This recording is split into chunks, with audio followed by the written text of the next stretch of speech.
Yeah, That's all dude, they they have to do? have arts and Hi, welcome back to Barely D&D, your sort of Dungeons and Dragons podcast. I am your host, the Mikhail. I am now DM, and we are so excited to have you listening, and I hope that you're having a good day. We have a great question in store for you today. It's our best one yet, maybe not. We'll think about it. You get to choose You and can decide. count on that. You can. That was so good, and I'm so Hello's proud of crying. you for saying He's that. crying. He's in shambles. Oh, Dude, no. okay. A lot of flavor on that No. intro, and I just want you to get props on that one. That was. Do I get the inspiration that I deserve? I'm just kidding. Yes, and Mike only is in bride Just mode. kidding. Mike is in bride mode. Right. Everything's about me. Everything's all youngest child syndrome flaring. I'm just kidding. I don't think I have. I don't Having I a hope I don't flare have up. that. It is a chronic problem. It is not problem. Mike is over here like, this is illness. crazy, Zach, because you gave everyone initiative, but I'm not first, even though I'm the bride. Okay, so roll initiative right now. Okay. Can I? Hey, Oh, books. Beautiful, Hoffa. Hoffa What's the got beautiful? books. That's Popo. Landon said Wow. you wrote those? You wrote those? I love flushing. All right, so we have a letter question. Hoffa said something. I don't know what. So we Angie. She's saying Angie. The letter question is, Yeah, if your character was a camp counselor, what kind of camp counselor would they be? And the DM NPC that we talked about before we started is actually I don't want to say Spagoober because he is the one. He's just a camp counselor. He's by already that a time. camp He's counselor. always on camp counselor. I want to mode. know No. what the count would be like as a camp counselor. I No. do like he is. No, he is I'm here for the intentionally children. signed up for this job to take care of and watch over children for a week and a half, and he's a camp counselor. Where is he, Zachary? And he has to be interacting with children. That's the rule. Like there have to be. Hoffa was I want talking to put him in all a of that. situation where And he's interacting with I'm children. going to be in marital trouble if I do not now say the sentence. Angie Hoffa's friend, if you ever make it to this episode, hello. Okay. Hi, Angie, Hoffa's I have friend. no idea Hi, what you Angie. said. Hi, Okay. Angie. Who's the DM NPC? The count is the DM NPC. The count. Oh, no. Nice. Wait, what about the poop bucket lady? No. No. no.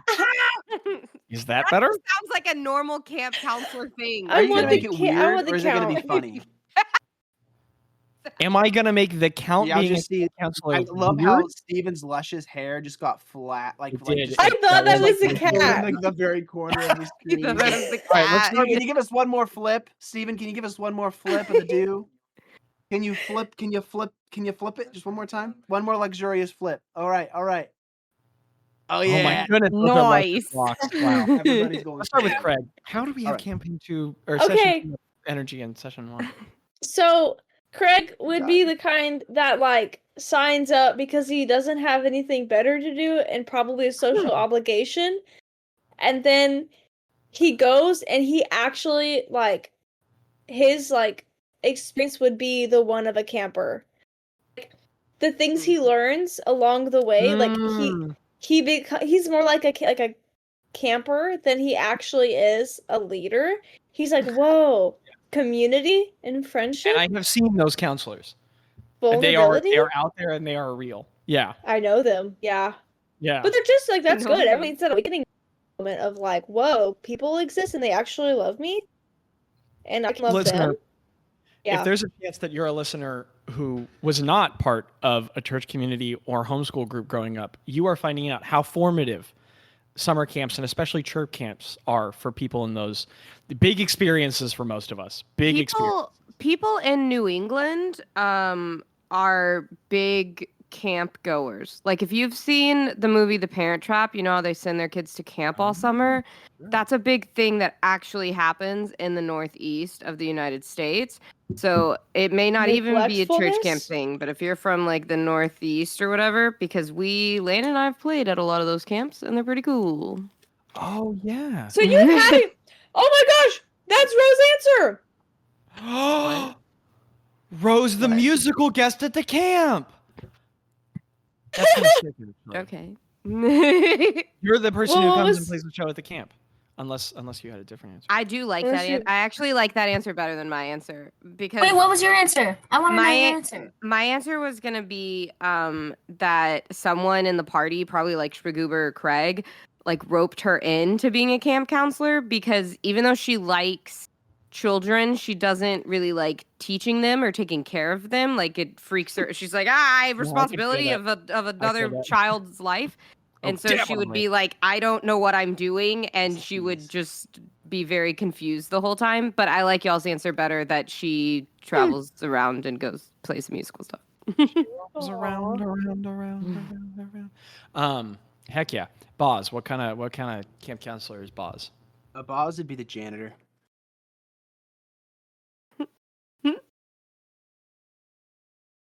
Is he full What of could wisdom? that possibly mean in this circumstance? Camps need janitors. He would be the janitor. That's not Musical guest untrue, is but not what a does that counselor. answer I mean? will say, musical guest is not a counselor. It so if there can be a be. musical I band. was- So playing, what? Describe I why is Bazz the janitor? Tell us. He needed a job, and he likes the outdoors. Yeah. What kind of janitor is he? Okay. That doesn't give And us he an gets to answer. live on site in a little cabin. He gets to see all. It's a little secluded, but still far away. He What gets to kind see of the janitor kids, have is he? fun, but he doesn't have to actively take care of any. He gets to keep everything in order, and like, Cool. he holds the whole thing together. like. Well, Like, it's his he's the job janitor. description, but what kind of janitor is he? He has like a mop. Love the energy Mike is bringing today. I like it a lot. I don't What, know. do you Is want he to know like the full of brand of wisdom? mop? I can figure that out actually. No, Picture him- it's his job Charlie description. from It's Always Sunny Okay, in Philadelphia. I think he would. It wouldn't be like one of the old school ones. I think it would be like a microfiber mop, like one of the Swiffers. That so tells it me a would little be like a something. modern take on like a classic janitor mop. He'd What's still have Greta's- like the yellow It's a love bucket letter with all to the the cleaning genre. stuff. He'd be busting around, but he would have a microfiber Swiffer mop that he would kind of take around. Is and, he like, the do kind of stuff. janitor that has music in his ears, or is he the kind of janitor that makes the music for the ears? He's listening to Roe perform. What do you mean? There's already music. You stinky poo poo pants. Greta, I can What's nag your longer than you can. counselor? Micah. I'm gonna throw down. Cat. I can nag. can you tell longer which than two you people on can. this podcast are siblings? Can you tell, listener? Greta, what kind of camp counselor are you?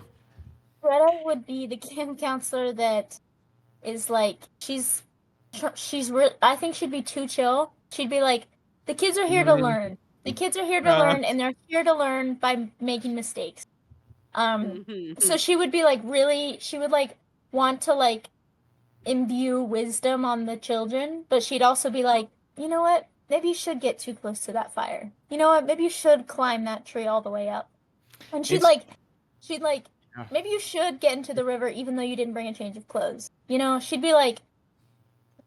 Which of us has not learned the age-old lesson of self-immolation? I know I have.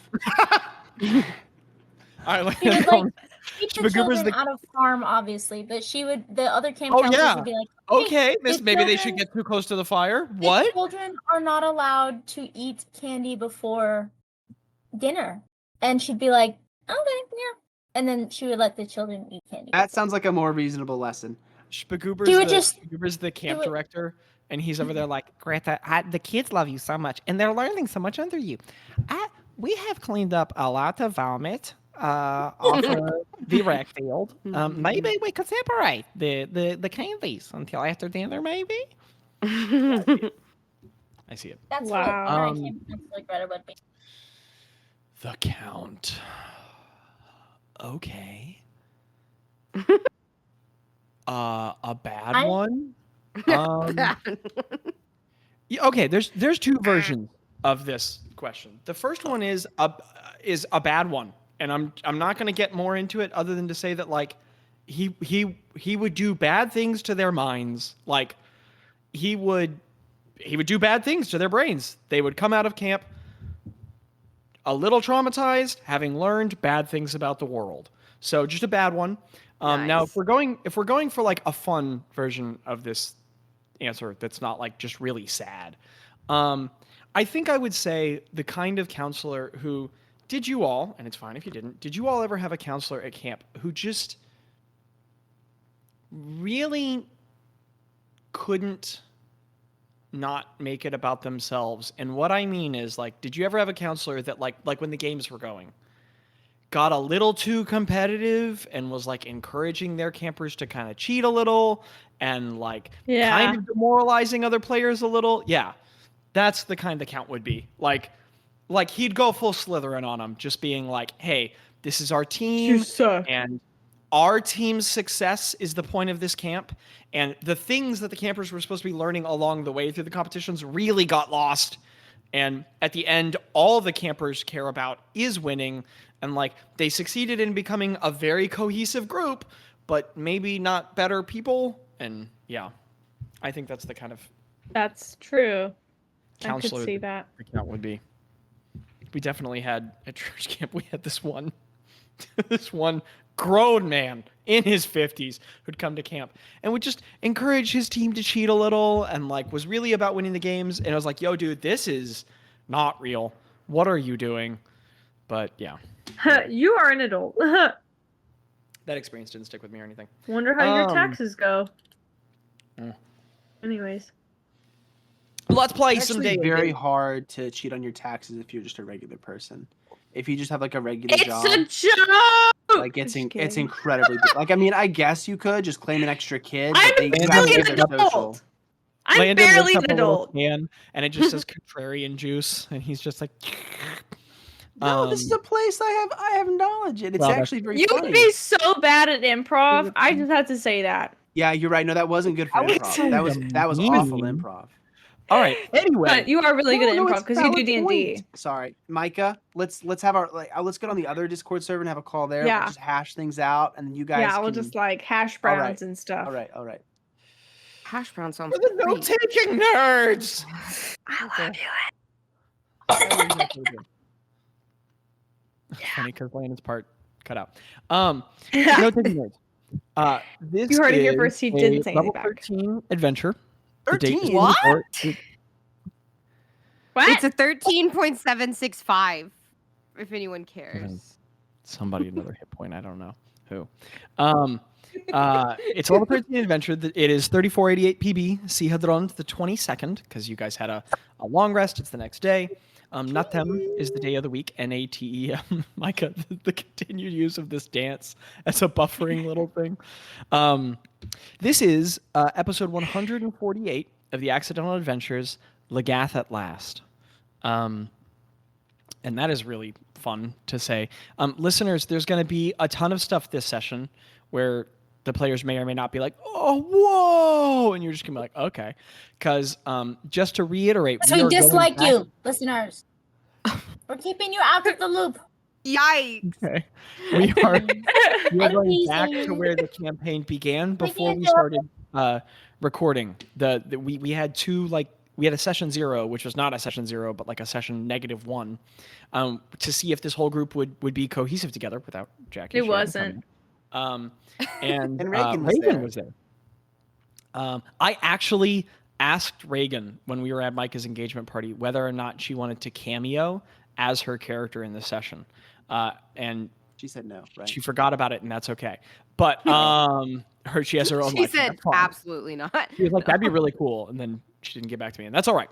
But we're going back to Legath, level 13 adventure. Legath at If Last it- is the title. If it makes the listeners feel better, I will be in the same boat as you. We can both go, huh? Together. Huh? What? Are we gonna see Poop Bucket? Sorry. We will certainly find Huh? out. Together. No. So, 22nd, because you all have taken a long rest via I thought transport. we via started last session at the 22nd. We probably did. Okay. And just some reminders. Landon, you were right about the plant growth thing. I was wrong. Went back and checked. Thank you for helping clarify, and Jackie for the help as well. What part? I can't remember. Oh well, don't remember. You were right. That plant growth What? was a Of course I was. a racial spell. Of course I was. Dang. Man, he knows how to goad me. If you were a fighter and that was a goading attack, it would have worked. I wasn't trying to goad you. I was. Don't forget. No, it was a joke and it was fine. Don't forget that Gretta and Bazz can have rearranged their spell lists because they had a long rest. So there's the reminder. If anyone wants to take a second to specify the list, the items that they have taken or left on the poor bet. If anyone has any, you don't get need here to. again. Like Trade. Okay, we treat. Thank you. Abby knew exactly what I meant by that, but the way it said it sounded very like philosophical. Like, how do we get here again? Wait. Thank you, my tree. You That's all I transport via needed. plants through a pine. Cool. Was the thing. That's all I wanted to remember. Also, Lando, tiny thing, and I think you probably know this. I just wanted to check on the recording last time. It was set as a 5th level spell. Transport via plants is marked as a 6th level spell slot for the spells expended. Correct? Hopefully. I don't know what. Okay. Well, transport via plants is a 6th level Sorry, I'm spell. looking at my management, my inventory. You're good, dude. You're good. Well, whenever you're, Me just too. know that is the one spell slot Bazz has already spent today. Is his 6th level on What are transport the via regular plants. spells? Before we get riggedy rolling, could everyone in the party roll me a d20? No modifier, just a d20. I don't like that. He's double checking that we have our dice out. And Abby had to go get dice. The nat 20! Whoa! Let's go. Let's go, Jickle. I'm gonna I go feel get like a that was cough the drop most right now. pointless nat 20. I should have saved that nat 20 for something necessary. I got a He's 12. like, do you see the city? Do you see the city? Yeah, you see it. Bazz got a 12. I got Greg a got 14. Craig got a 14. What'd you get? 10. Greta? 10. For the 3rd day in a row. Oh, hold on. It is. We don't even have to do this in session 7. 11, that's 18 plus 2, 20. For the 3rd day in a row, Greta is the one afflicted with another nightmare surrounding Karkrin. And Gosh, it's before really you all left attacking the her. craft. And Greta, today, remember, your hit point max was returned to its former amount, but today your hit point maximum is 20 lower than it was than its maximum. Yikes, Rooney. Did I take any psychic damage? Yeah, 20 points of psychic damage. Oh, okay, And and that stays hit there points, forever. Your hit point max is that much lower. You have Okay. put together now after this 3rd day that it's each time you get a night's rest, it resets. And apparently it's just a you problem, as far as you can tell. Okay. Yeah, dude. All right. Let me get this riggedy rolling. Rolling. Let's go back to the... Thank you, Micah, for that specification. As I put on the music, I know the song's a little loud. Remember, you can always adjust the volume Kenku is outputting at in the left tab by right-clicking or double-clicking. Oh, thank you, Micah, for making that note. That you took your mercenary scabbard and a bottle of talent. Thank you for making that note. Yes. That is Bro very is a bottle of talent. You are. Jeez. Writing that one down. Bro is hot. Oh my goodness. Also, quick shout out to Griffin Saddlebag. If you listener are a D&D player, that's like the dopest third-party expansion ever. It's so sick. My Dopest official third party what? third-party resource like a D&D expansion. Oh. The Griffin Saddlebag is freaking sick. Anywho, support them on Patreon. Buy their books. They're awesome. Can't spell. Wow, Mike, I didn't know what that was. Okay, otherwise, fun guys. You stand on the outskirts of the small coastal hamlet of Legath. And it is wild to say that out loud. On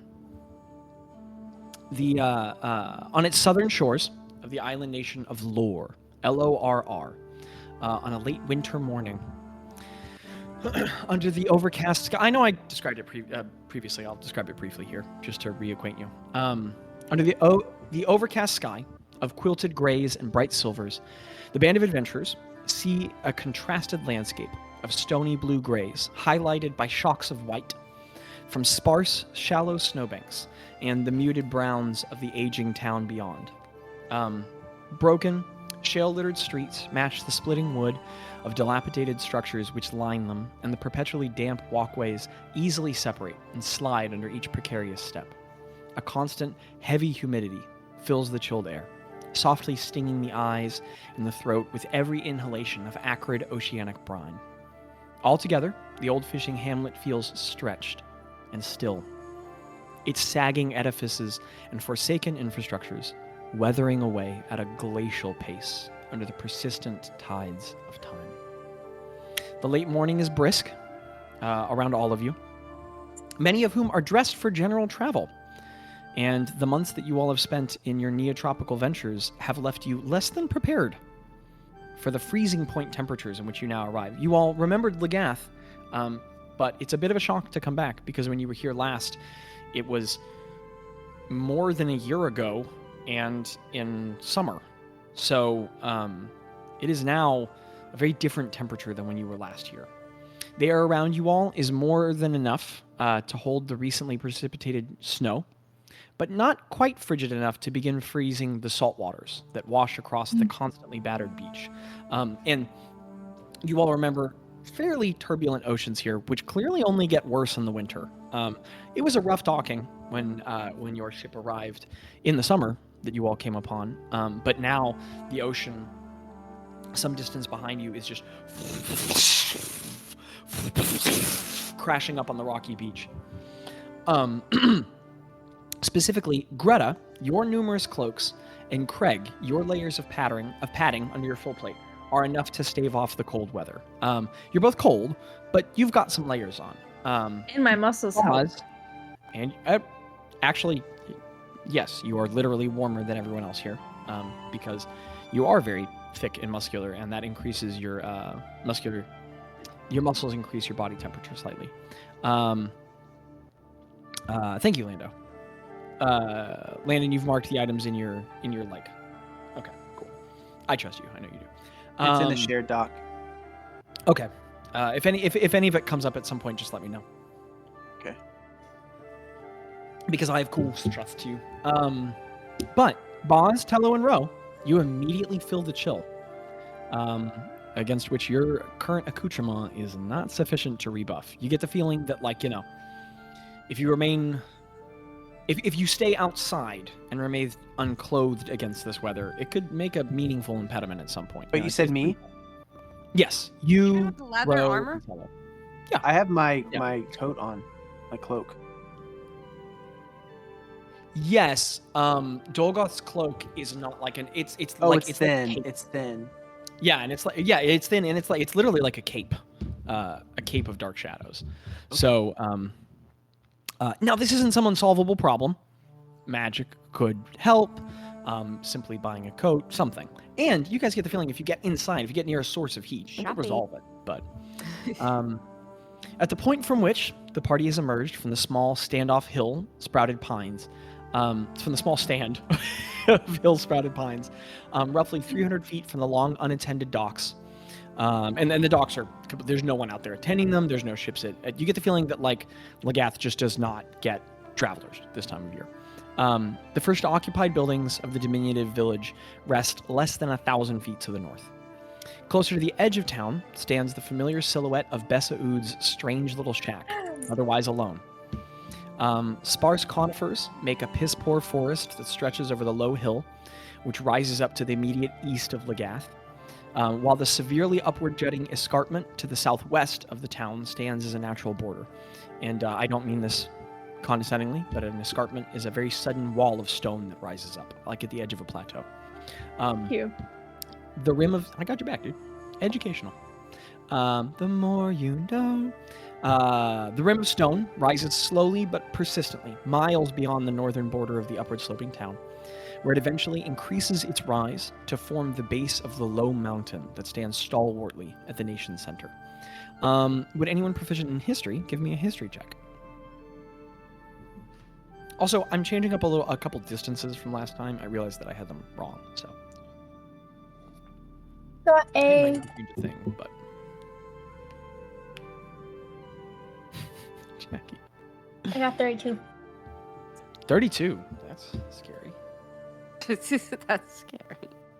I'm afraid of that roll. Okay. I guess you were the only person who rolled. Greta, you are I'm aware not that this is. Oh, I could have sworn you were. Okay. No. You are aware that this is Mount Kass, Kass. And this is just the mountain at Lore's center. That's its name, Mount Kass. Landon, just a fun little Easter egg because you've played Breath of the Wild. I named it after the guy who goes around and sings all the songs about the world of Hyrule in Breath of the Wild. Oh, you named it recently. Because the guy, I didn't need to the last time you guys were here. True. It was just the mount.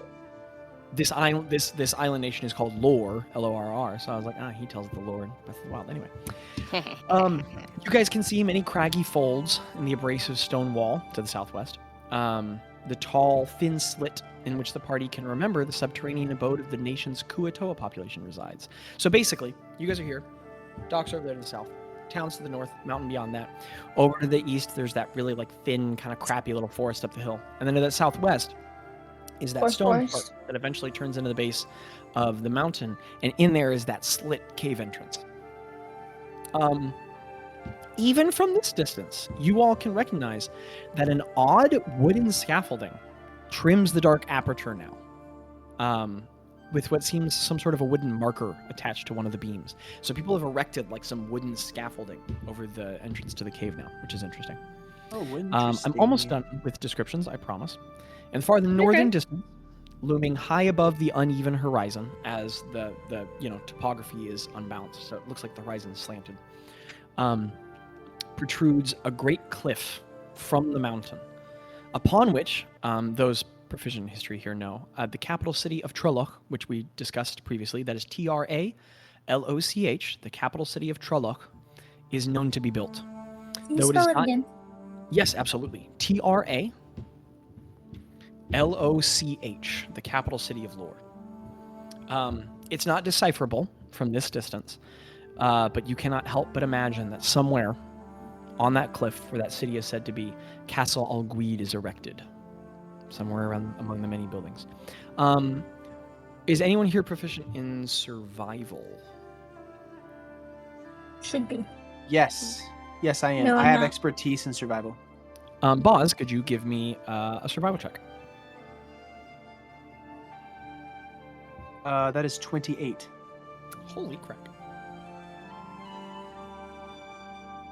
Man, the fun guys roll good. Roll high, I say. You roll up and down, but you roll high, which is not a bad thing. Bazz, I mean, people could guesstimate this with some accuracy, but Bazz, both from all your adventures with the fun guys now, and as a world traveler that you were in when you were or a regional traveler in the Lost Lands, if you had to guess, you would say that Mount Kass itself is about 12 miles away, because mountains can be seen much further away than the edge of a horizon, right, if they're tall enough. And the city of Trolloc itself, up the cliff, you would guess being 14 miles. And considering how high you rolled, because you really did, if you had to guesstimate, you'd say that the top of the mountain is somewhere in maybe 3,500 feet above sea level. So not a really, really tall mountain, a substantial one. A small mountain, if you would. Yeah, a low mountain. Like a Texas or an Oklahoma mountain. Like a step. Yes, almost. And it's the cliff capital of Trolloc. If you had to judge from the top of the mountain down, you'd say it's somewhere around, highly guesstimating, maybe 2,400 feet above sea level. And that's everything you all see now. You see the mountain far north in the distance, with the cliff that has the capital city. You see Legath immediately in front of you. To the southwest, that sort of cliff escarpment. Besaud's hut is in between the two. The ocean behind. There you all are. In the cold air, as you guys stand there crunching on wet stone, with cold breath condensating around your face, it's very cold. Probably in between 24 and 30 degrees. What's the party doing? This is above table. Did we decide that we were going to spend the night here and then go up to the castle? He had said, Zach, can you tell me again? He had said it's still the day of, right? That he called? Okay. No, you all have had a long rest. No. So he called, then we had a long rest. Okay. And you he guys had have another day. So you know you are expected at the castle some point tomorrow. He's invited you for dinner. So you probably all have all the way till tomorrow evening. Okay. Sick. Okay. So, I guess I asked the party, Oh, Or- Jack, I'm an angry orchard now. are we gonna go travel to the castle tonight, or we should probably wait until we're ready No, to have dinner, right? Yeah, I'd say we give it another day. I didn't think Okay. about it. What should we wear? Oh, I got fancy clothes Oh. already. Well, yeah, like I you look and like a Tello are knight, fine. so She turns to Tello. Tello, what should we wear? Tello, you can see where he's standing. I mean, everyone's taking in this scene from so long ago. And Ro, you're just at this new place. Yeah. Kind of a turdy little village. But Bazz, Gretta, and Craig, as you're sort of absorbed in the scene, it takes everyone a moment to sort of remember Tello's there, taking in the scenery. And as you look over at him, he's not coming apart or anything, but he's just stock still staring at Mount Kos, just absorbed in it. And after you say that, Ro, he sort of blinks hard and goes, "Sorry. Formally, the dressiest clothes you have. Bazz and I have those suits. Yeah. But practically, I don't think it's a bad idea to go armored. Yeah. Up to you all. I mean, I can turn my armor into fancy, so For the rest of us, I guess. yeah. So I guess I'll do that and keep on the armor. You all can see that Tello is just sort of idly drumming the hilt of his knives, one of them nearby, with his fingers as he stares at the mountain. And he's listening to you all, just having trouble taking his eyes off of it. Where are we exactly? Like, I guess that up there is the where we're going, but what is this Hamlet town? She looks like she's trying not to offend anyone, even though there's no one around. Well, this Scottish play town, no one's gonna get that reference. Okay, Zach does. Got it. All right. I got it, but I didn't like it. This is the premier vacation spot on this side of the world, actually. Yeah, okay. It has a very thriving Huatoa population. Well, actually, less. I'm not sure how they are doing now, but they were less thriving than they used to be when we met them. But they love Cool. blankets. There is a guy here who makes like love hardtack blankets. bread, but he's very Makes nice, and he hardtack? goes, "Huh?" every time you say anything. The inn's pretty Okay. cool. It's a nice place. It's up and coming. It's up and coming for sure. Okay. Are there any shops? No. No shops. Not where Yes, I could there's buy shops. like I'm sure there's shops. not They where I just could like buy probably- a coat or like something. You're cold? barter Are for you one. cold? You guys might be able to barter for some warmer clothes. Hey, Craig, how much for the armor? are you? Can I have one piece? Uh, Can I have one piece? Or a straw hat? Okay, so that was. Is there A straw anyone hat? around? I can make a straw hat. Ian? Fluffy is the king There of are. describe- Okay, You all can see, like, never mind. Oh, 500 no. feet away where the buildings start. Besmude's hut is kind of in between, but okay. I guess I have in a moment. Where the buildings are about 1,000 feet away. The buildings are all pretty crappy. They're all like really old, cedar and pine wood, and they're all like no building looks fine. Like all of them have a slightly sagging roof, or like some window shutters that are like coming off of the hinges a little. A lot of them are literally leaning slightly a direction. And a thing worth noting is that all the buildings in this town are up on stilts, about a foot or two off the ground. Fun guys, you remember this from the last time you were here? You actually don't, because I hadn't thought of this the last time you were here, but I've put more effort into the town now. You all can tell from the weather that storms here probably get pretty intense. And as world travelers, you put together easily enough that all of the buildings are up on stilts because the ocean probably very regularly passes its boundaries on the shore. And all of the buildings are like a foot or two off the ground, and you get the feeling that it's not uncommon for the coastline at some really violent parts in the year to just come half a mile or a mile upshore. And so all of the houses are all the buildings are built up, and there's this sort of like kind of in the way of like an old Western town is depicted in Western films. There's like this strip of buildings that appear to be like a town, and there's like 8 of them. And then beyond that, maybe like 30 or 40 houses just kind of scattered around. The buildings look rough, and there are people, not a lot. There are also, not only are the buildings raised, but there are these kind of like almost like gangplank like boardwalks in between the buildings that are also up off the ground. And you get the feeling that like, oh, when things flood with storms, they might stay that way for a little bit, and the citizens need ways to walk in between the buildings. And some of them look a little precarious, but you can see people crossing some of these walks, and just they are people living their daily lives. They look a little haggard. No one looks particularly pleased with the day. Everyone's just quietly going about their business. As you look out road, you see maybe across town like 6 people at the moment, sort of walking between buildings or into them. Everyone's wearing kind of warm, simple clothing, a little tattered, and people just look like they're having a hard winter day. Not a lot. This town, not only is the town clearly not large, it looks like it's smaller than it used to be. Like, with so few buildings, a handful of them look empty. So you get the feeling that it is not only a small population, but a lingering one. Can I look and see if there's anyone by that, the Kuatoa entrance? The entrance to the Kuatoa You don't see anyone cave? at the moment. It's just the entrance to the cave and the scaffolding with with whatever the wooden sign marker is next to it. Far as What were you gonna say, bro? I was thinking as far as clothes or anything like that, we might wait. If anyone wants to buy anything nice or a coat, we may need to buy it when we get up into the town tomorrow. I was thinking that too. Are we staying here for the night, or are we going to try and get up there? And she points to the city far away. I say we go for the big guns. Let's go for the city.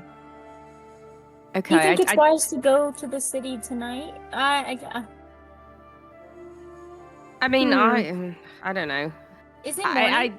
I didn't know if you guys wanted to, like sightsee or something where you guys all met, right? It's like 9:30ish. Cool. Okay. I think there's one place I want to see. What is it, Craig? I want closure. Do you want to go to the cave? No, I want to see where the poop bucket is. Oh. I I want want to go to closure. the cave. I want to go look in the cave. I wanna want go to the cave, closure. too. Yeah. I didn't like the smell of the hut. What is this cave you guys talk about? No, you should go with Craig. You gotta have that experience. I don't go anywhere You where gotta have someone the- says there's no, a poop bucket. You should It's not start a poop bucket per se. Yes. It's It's a poop per bucket. se. What is the cave? Why is there a cave? Why is it under construction? It wasn't like that when we were here last time. What did you guys do? I said it was I up and murdered coming. This is an someone. up and coming place. They're growing, they're building. As Bazz says that 1,000 feet away, like a shingle just falls off of the building. You gotta break a few eggs to make an omelet. Hello.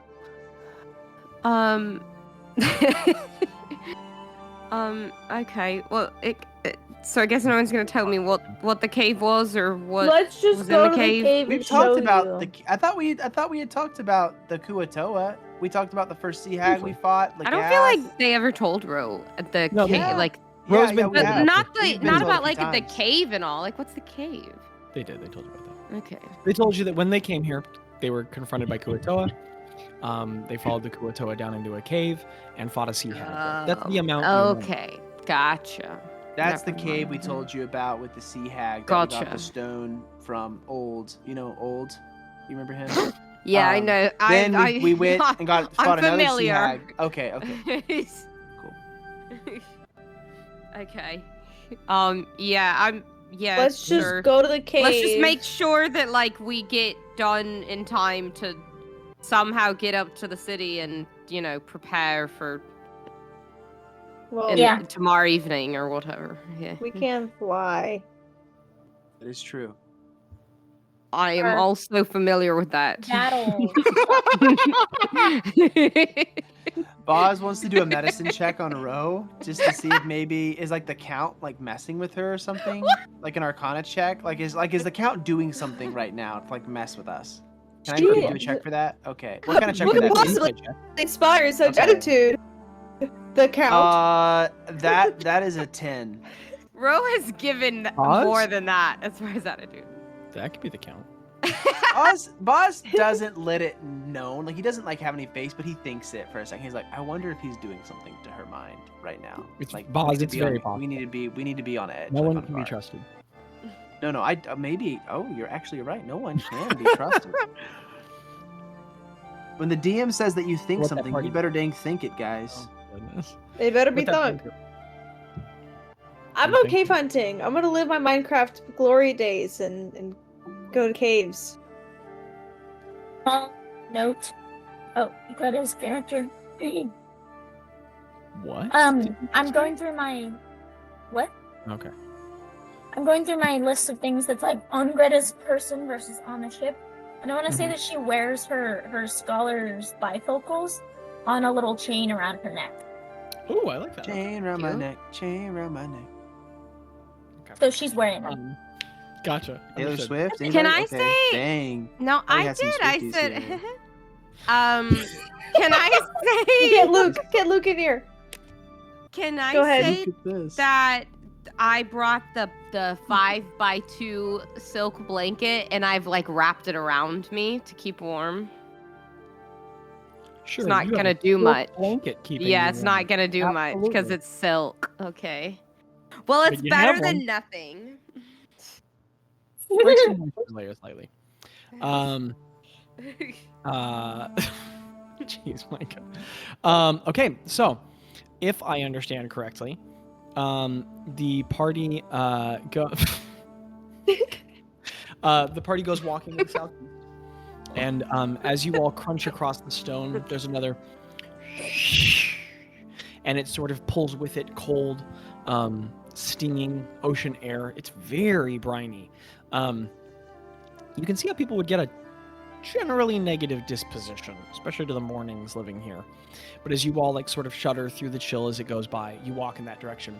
You crunch on the stones, and as you move by Besaud's shack, you swear you watch the door just pull itself closed as you guys go by. And the cave is up I ahead. miss you. Craig whispers. As Craig whispers that from quite some distance away, Craig, you swear you just hear like a little, like as if someone's locking a door on the hut. And the cave looms in the distance up ahead. As you all approach it and get much closer, let me scroll. As you all get all the way up to the escarpment wall, you find a mix of old and new. The wooden scaffolding built around the cave. Hold on, I'm going to change the music. Built around the cave is not beautifully erected, but clearly built with some effort by what appear to be the surface citizens of Legath. It certainly reminds you of their work much more. It's cut wood and much newer. It does not look ruined by ocean air yet. And it's very squarely cut. You don't remember hardly any use of wood from the Kuatoa in any of their edifices or structures that you saw below ground when you encountered them. So it appears very much to be something built by the surface dwellers of the Legath. Hinged to the wooden, and it's just like a wooden frame, a structured frame that's built into the stone and rises up over the mouth to the cave. Hinged on the wooden frame is a sign which reads in carved and painted letters, Lower Legath. and you can see that it's scribed in both Common and Gretta, a language you don't recognize. And as you lift up your bifocals and look, you can decipher that it says below. In Common, it has Lower Legath, and below that, in Cuatoan, it says Lower Legath. The sign has been crudely done, but someone has attempted to deboss, so like to carve into it, the sign with a trim of simple filigree, all of which has come out very poorly. So someone tried to make this look good, and it came out real bad. Sometimes that's how it is. You know, you give your best, and give it your best. You try your best, but you don't succeed. And that sign is there on the wooden frame. And just beyond, there's just cold air, just sort of being pulled into the mouth of the cave as it sweeps by the escarpment. And air pulling into it seems just a little colder. No, go ahead, please. I just said I want to go in. I'm gonna throw a rock in, just like throw it as far as I can. As you start, I try and stop Craig. a rock just goes down the tunnel mouth. Like people live down there. Why? Seahack used to live there. But don't you see? Lower Legath, they've made it into something else. Me personally, I would never want to live in a place where a Seahack haunted it. But don't you remember? It was nice. But they're pals with us, they'll understand. We're okay. We're fine. How big is this cave? Because that says Lower Legath, so are we talking a whole other city down there? It was What's that one movie? Sorry, it's at the boat table. Micah, you were thinking of Based Cars. on what the movie is. Is it gotta go? Cars 2? Does it go down? Do we have to There was a cliff a cliff? There was a Kuatoa home down. it wasn't super hard to get down there last time. We should I remember. We should go. It's Greta crawling into City of Ember, Mike, is the flying. movie you're thinking of. And actually, is in the it? book, it was not that bad. It was a lot scarier was than the movie. City of Ember. Oh, that's right. My God. I remember the mole was really scary in that movie. As the party, or I guess it was a giant shrew, as the party heads down into the cave tunnel, it's the same descent that you knew more than a year ago. It is a painful descent of abrasive stone. It's steep. It's really like a climb down. However, now there are torches affixed to the walls. And previously it was just a dark cave. Condensated ocean water is dripping from the ceiling. It would be frozen here were it not for its salt content. So it's every once in a while when a water droplet falls on you, it is frigid and sends shivers down your back. But the torches burning on the side are hissing and popping with enough flame to bathe the challenging path in some light auburn tones. And you guys can see where you're placing your hands and feet. Abby? Okay, she's just whispering to herself. We Or can't maybe- hear you. Do the torches seem magical? No, they look like torches. How dare you touch it? Wooden slats have been hastily affixed to the carved grooves in the path to aid in the traversal of those less accustomed to the climb. So last time when you were here, you had to literally climb down, and now, they're bad steps, but you can step on them. There's a stairwell down, just a terrible one. Sort of have you guys ever been to a state or national park where in the middle of a trail, wooden slats have been put in, steps, so they're uneven, and they're at angles, but it's much better than if you were just climbing down the space. Yeah, but they always do a good job because the national parks are good and we should give them our tax dollars. Okay, I freaking love it. I mean, we have to lie about the stairs at some of them. That's okay. The same. We can love a thing. Well, maybe they just need more tax dollars and the stairs would be better. Fact. Honestly, true. Not know I had pushed Abby's button. The traps that you all remember from when you were last here are all gone. Trap. There is no swinging It's a log, trap. no dropping stone, nothing. You remember that last time the way down was trapped, and now it is perfectly some of you all kind of flinch or pause at points in the trap, and points in the path and check, and there's nothing. I'm glad I didn't cast Mary- the text traps. The thought air about is it. every bit as cold and damp as you remember. and a Is it colder very heavy- in the cave than it Yes. was outside? Oh. Well, yes and no. So there is a wind chill that is lacking Yes and here no. that was outside, but the overall air temperature is lower. So Sick. like it was a more miserable experience when ocean wind would come across you above, but the overall temperature is lower. Okay. An incredibly heavy scent of fish fills the air, just like the last time you were here. But another oddly earthy smell kind of muddles and lessens the intensity. Anyone who's proficient in nature can make a check if they want. Who could that be? Bazz is literally a tree. I got a 27. I got a 4. I got a 32. Wait, Oh, wait, actually, I flower, take it can I back. do I was looking at the wrong one. I got a 33. I'm not even joking. You just wanted to Hello? be ahead of I got a me. 15. That's such an older sibling move. I just No, wanna I know point it's out like a that very you- PlayStation. We just found 2,000 more PS2s we sold, so now the Switch isn't the best-selling console anymore. What? Every time Nintendo, but I really did. I didn't count right. I'm sorry. I just want to point out that Abby went, oh, I rolled a 4. Oh, never mind, that comes out to a 15. I just want to point out that came out of Abby's mouth. Abby will never know what a bad roll is again. I rolled a 17, but that turned into a 32. It's crazy, Jackie. I Anyway, didn't roll. as you... Micah,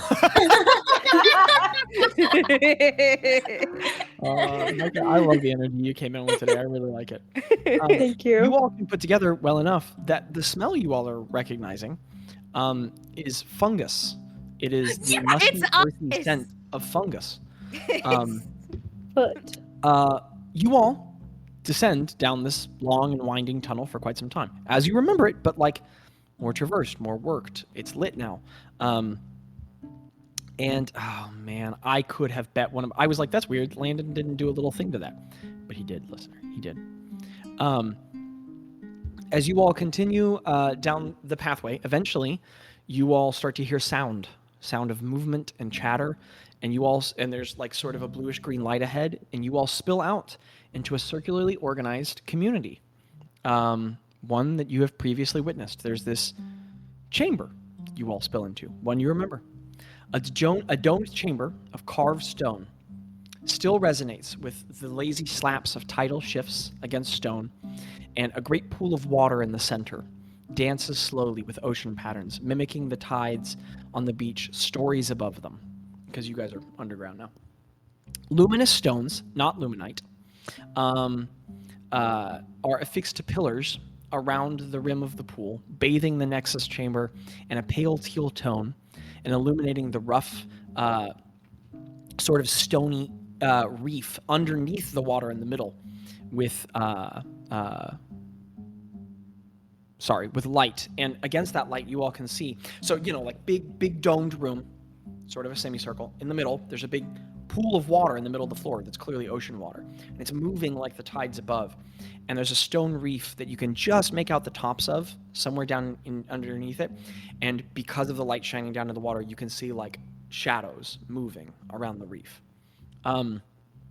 6 tall, torso-up statues of Karkrin still stand around the perimeter of the grand space. They're each like 7 or 8 feet tall, huge, abstract statuette reliefs of him. Just like you all saw here, 3 on one side, 3 on the other. And last time, one of them was badly defaced, and it looks now repaired and restored. Numerous Kuatoa, maybe 20 or so, a few more than when you all were last here, are traversing the chamber just all in front of you all in daily activities. Chattered Kuatoan can be heard all around the stone walls, while numerous individuals speak and work with each other. So you all just spill out into this moment in scenario. 3 or so Kuatoa are hauling a heavy net of large bluish-gray fish out of the water, while another Kuatoa nearby with a thrice barbed spear shouts directions, which seem to be entirely ignored by those performing the actual labor. Somewhere to the side, a tabard-clothed Kuatoa, Gretta, one that you, just by their physical features, immediately recognize as the one who carved discard symbol of the Kuo-toa into your palm that's still there from a year ago, you'll recognize that Kuo-toa, the one carved into your hand, is bent before one of the 6 Karkin figurines in the room and just heartily scrubbing away at an algae that is growing up the side of the worked stone, trying to like clean it off.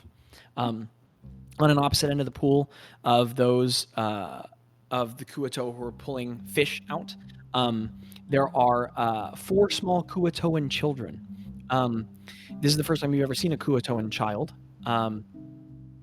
except for the dead Kuo-toan child that you all saw more than a year ago. They look like smaller versions of the adults, but they have the fins that crest down the back of their heads are nothing more than sort of like nubs where the spines of them will grow in. Their very large circular eyes of Kuo-toa make up an even larger proportion of their head, so you get the feeling they kind of grow into their heads. Their gills are actually proportionally larger than the adults. And then a lot of the other differences you expect to see in sort of like a humanoid child version of an adult, where like, you know, the smaller proportion of their limbs to their bodies and less scale definition. They are playing some sort of a strange but clearly organized game at the edge of the pool, where one of them stands beyond the water's edge shouting phrases in Kuo-toan, and the other 3 are listening attentively, either climbing out, diving back in, or trying to restrain each other beneath the water in response to the commands that the one outside of the water is shouting. So there appears to be some sort of loose rules to this game. An adult appears to be peripherally watching the 4 young ones from nearby, and they appear to be steadily working a weave of cords from a foreign fiber you don't recognize, kind of greenish, together into a rope, kneeling near the water's shifting edge. So they're like sort of working at the water's edge, cording something, and they're kind of watching the children vaguely out of their periphery. And the Kuo-toan periphery is considerable because their eyes are only slightly on the front of their head, but slightly on the sides, so they can see almost all the way around to the back of them. Near the entrance, and also, so you have the central nexus chamber. There are maybe 10 other entrances around the room that sort of lead to different tunnels and different rooms. You get the feeling that this is the branching off point to this community. Near the entrance to one of the numerous chambers, which branch off into other various rooms, a half-orc woman is arguing doggedly with 3 Kuo-toa in front of her. So they're sort of at like the mouth entrance to one of these chambers and tunnels, and she's sort of like a dark purple. She has some pretty considerable tusks coming out of her lip. She's short for a half orc, taller than everyone but Bazz and Tello, but short for a half orc. She's very broad and thickly figured, and she has on like heavy, cold weather coats. Her arms are crossed, and she's just arguing very hard with 3 Kuo-toan individuals who are all arguing back with her.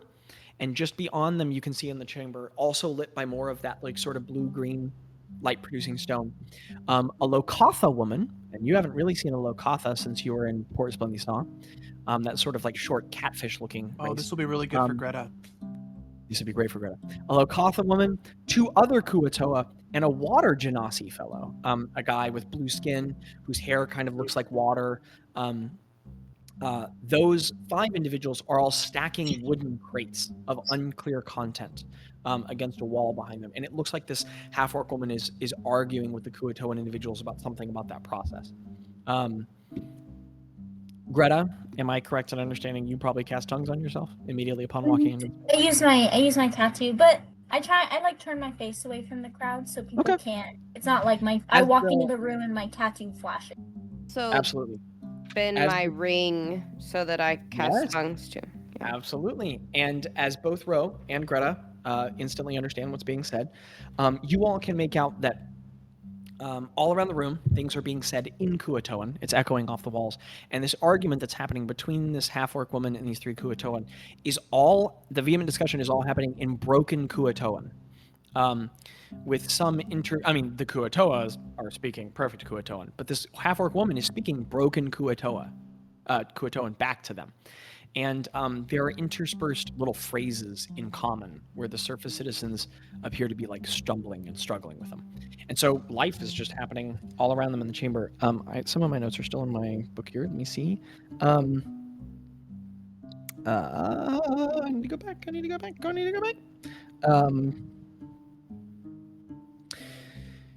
So you all walk in, and you're kind of standing there for a moment, And everyone's just very engrossed what they're doing before one of the citizens walking out of the tumble just sort of looks up and looks startled at you all and just looks up and points.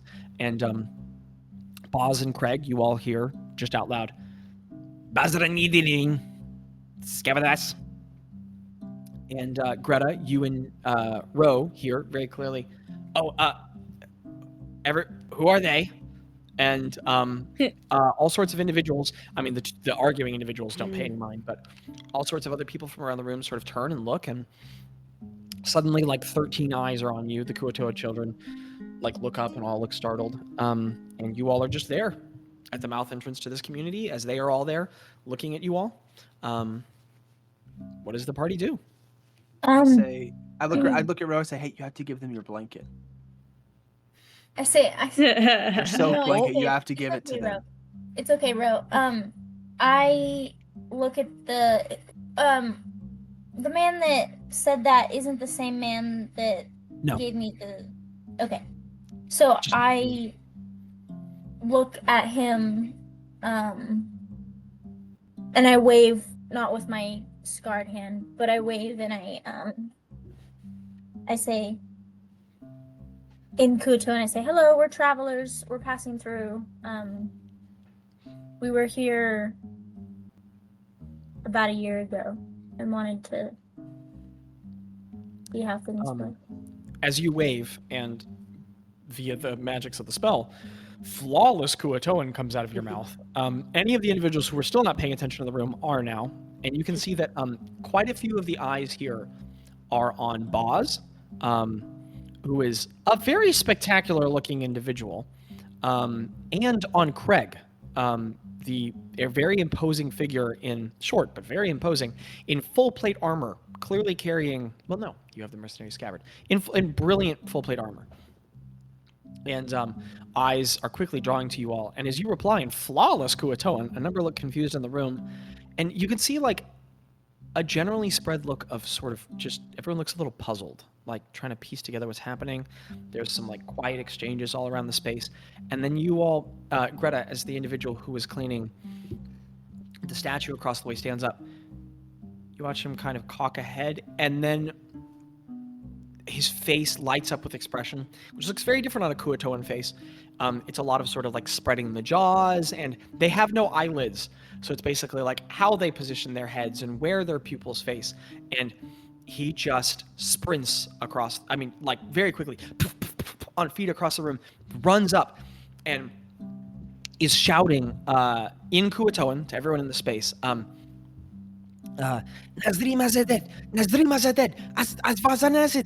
And as he's running over, everyone else in the chamber sort of like starts speaking and mumbling, and slowly everyone leaves behind what they're doing and walks toward you all, as Gretta and Ro understand him to say, the Slayer Saviors have returned. The Slayer Saviors have returned. It's them. The Slayer Saviors are here. And as he runs up, he just runs to you, and with this broad Kuatoan smile is interesting because their cheeks do not curve up. So it is not a smile this way, it is a smile that way. Kind of like baring your teeth. And as he Like smiles, a dog. yes, as he smiles by just kind of opening his mouth, his hand darts down to your right hand and turns your palm upward to the scar, and just lifts up your hand and like raises your arm and turns it around to the room and points and shouts, they've come back, they've come back. And slowly but surely, the room is like, you all go from kind of standing there in silence to just being politely swarmed. And Wow. there is very quickly a din of chatter, which for those of you all who can make out Kuatoan is hard to decipher. For Craig, Tello, and Bazz, what's happening? Seems positive. And you all are just swarmed by a din kind of... of... Oh, sorry. Fish, salted fish, is suddenly offered toward you from every directions. Clumps of dried seaweed, and individuals just seem very happy to see you. I was gonna say Ro kind of steps back. I have a feeling that Tello's probably a little back too. So Ro kind of steps back with Tello because she feels like this is like the other three's like kind of moment. Yeah. And she leans over to Tello and she goes, We could have been called the Slayer Saviors. Hello, people. I'm gonna feel really weird the next time I eat seafood. Pause. As you get handed, which item do you? You're handed a dried salted fish. Oh, I eat it. I eat it immediately. Okay, Boz just sticks that raw fish in his mouth, and as you start munching at some, it's not bad sushi in a way, kind of. Boz, as you start eating, you see a couple of the kuatoa, the ones who were dragging in the fish. They're not giving you the freshly caught fish. You get the feeling, the kuatoa, who now appear to have a symbiotic relation. I mean, they must consider themselves a lower portion of the same town, citizens of Legath. The relationship they've struck up with their upper neighbors, you get the feeling that they've put together that the surface dwellers, the terrestrial dwellers, probably like dried salted fish instead of just raw, right out of the water. So you see them, that they've gone somewhere else and grabbed this for you quickly, and as you're handed it, I mean, it's raw fish with salt on it, so if that's something Boz likes, it's pretty good. If it's not, it's pretty bad. I feel like Boz is pretty adventurous. I feel like it's not worse than hardtack. Okay. And as you eat it, you watch them both get those broad, kind of like non-upward lifting smiles, just like, and they look back and forth to each other and to you, and then they hand you 4 more. It's way too many. A lot of exuberance going on in the space. Anyone else doing anything out of particular import? I'm like trying to stick close to the guy, the guy that recognized me, and like trying to ask him questions. And I ask his name first of all. I say, "Hello, my name is Gretta. It's wonderful to see you." You all just endure 3 or 4 minutes of this before anything can really be made out. Yeah. It's you are celebrities entering a very small and devoted community, and not every kuatoa has swarmed you all. Some are just watching from a distance. A couple look a little uninterested. There's 1 or 2 on the edge who seem a little resentful of your presence. There's a mixed reception here, but the vast majority are very happy to see you. And Greta, after things have died down, after a few minutes, this sort of tabard-dressed priestly fellow, and you can see now, tucked beneath his cloak is a little symbol of Karkran, a very miniaturized figurine. He responds and he says, "Oh, it's so good to see you, Greta. I am Kvizet," and that is KV. S-I-T. KVSIT. KVSIT. Yes. Kvizet. Kvizet. You get the feeling that in Kvizet, that would be a lot easier in Kuatoan than it is in Common. KVSIT. S-I-T. Kvizet. And he says, "We are so glad to see you. What a good provision. Welcome back. Welcome back. Hello. Hi." Say hi. Hello. It's wonderful to be back. This is beautiful little town that you've made. Thank you. Thank you. We have done very good work in the last year. It looks much better. Thank goodness. It's wonderful. Vision stands. It looks excellent. Do you live in peace with the town above? Yes, yes.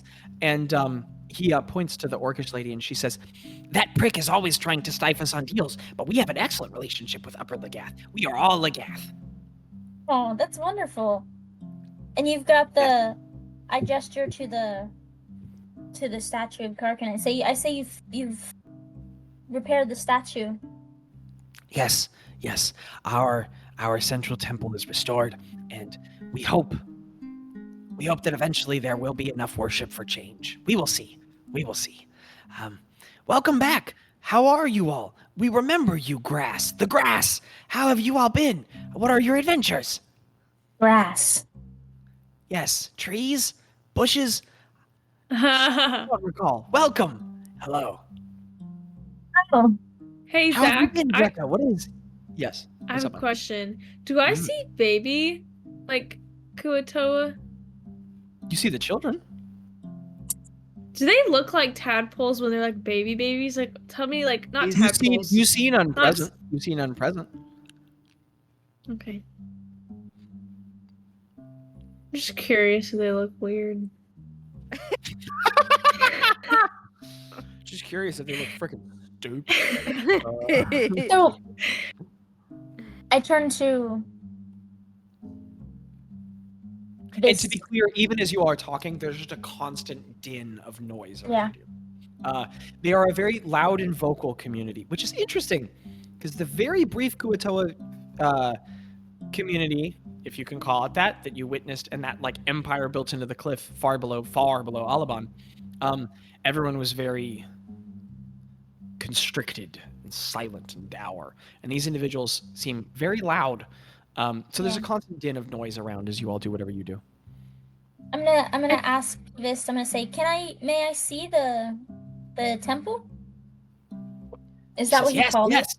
And then he gestures around. You're in it. Ah. Wait, Smile.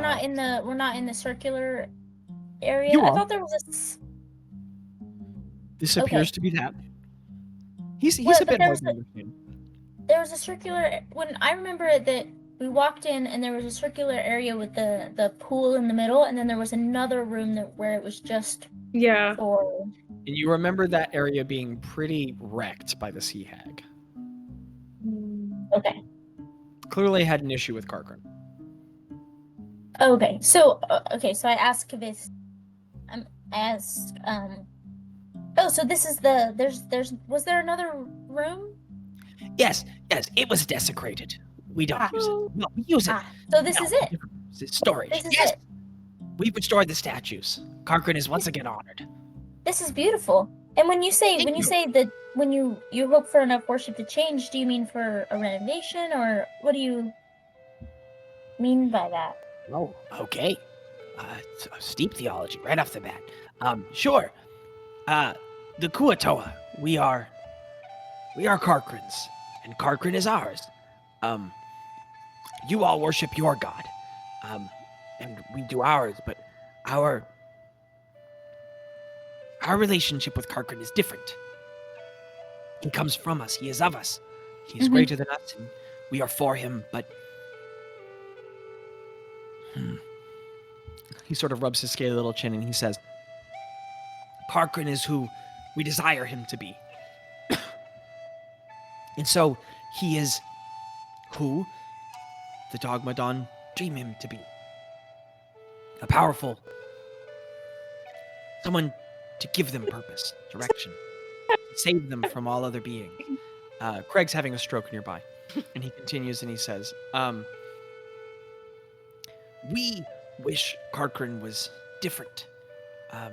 That we hope that someday he will be. That he will be powerful but fair. And that other beings, other peoples will have a place under him. But so long as our worship is in great minority, we cannot sway his spirit. We hope one day for our worship to be greater.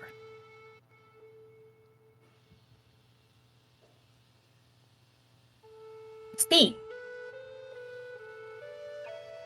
Can Craig also chime in? you don't understand any of what's being said. Dang I'm so sorry. it! If someone cast tongues on you, you could. Micah, I would, but I don't have I unprepared tongues today. And I'm sorry, I can't Micah. cast it on anyone else. Craig, you look as Greta is having a concerted conversation with this Kuatoa who's looking at her and going, and you're just like, okay. Over Greta's shoulder, you can see that the half-orc woman looks very annoyed that the three Kuatoa are no longer doing business with her.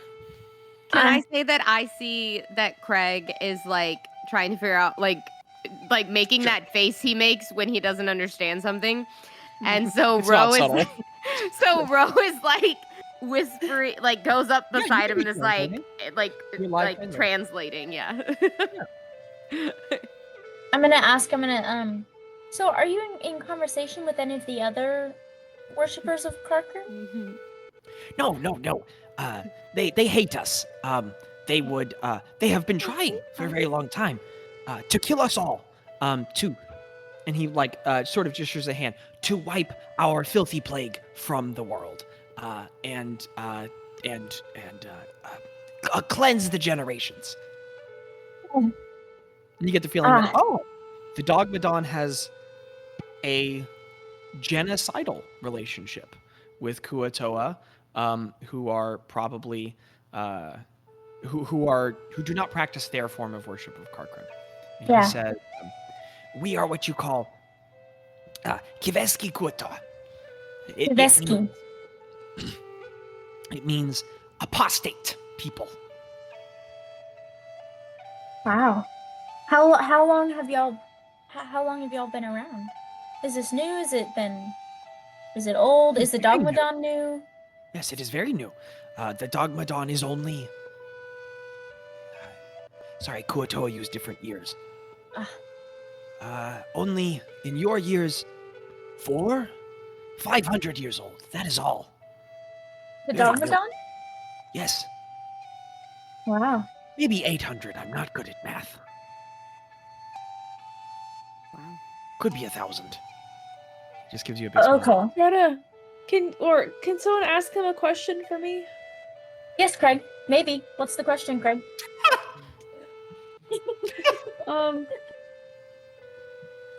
What did he mean by fair? Okay. I nod. I gesture to Craig. I say, "This is Craig." Normally I would help Craig. him be able to understand, but I'm I Craig. can't today. He's wondering what you mean by fair when you say you're hoping for a Karkrin, a version of Karkrin that rules fair. Kvisset switches to common. Oh! And his Oh. common is a bit broken, but he says, Hello, Craig. We want Karkrin more fair like all. Less kill mean. Some. We want Karkrin be. Yes. Hey. Same. What did Turn it used to be to- like? Oh, I he can look- say that. he- Yeah, I can say that. Okay, he looks to Bazz. You used to when? Before the Dogmadon. Before the Dogmadon. It was still divided. Kuotoa were divided over... Oh my goodness, give me a second. Look up this. Dance, Dan Okay. boy, dance. You guys think I make names? This is 5e lore. Watch this.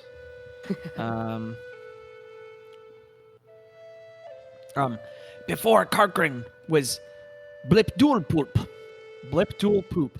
Blipdul poop, excuse me. Blipdul poop. That's So much. That is Blip. BLIB DOOL POOLP. Blipdil poop.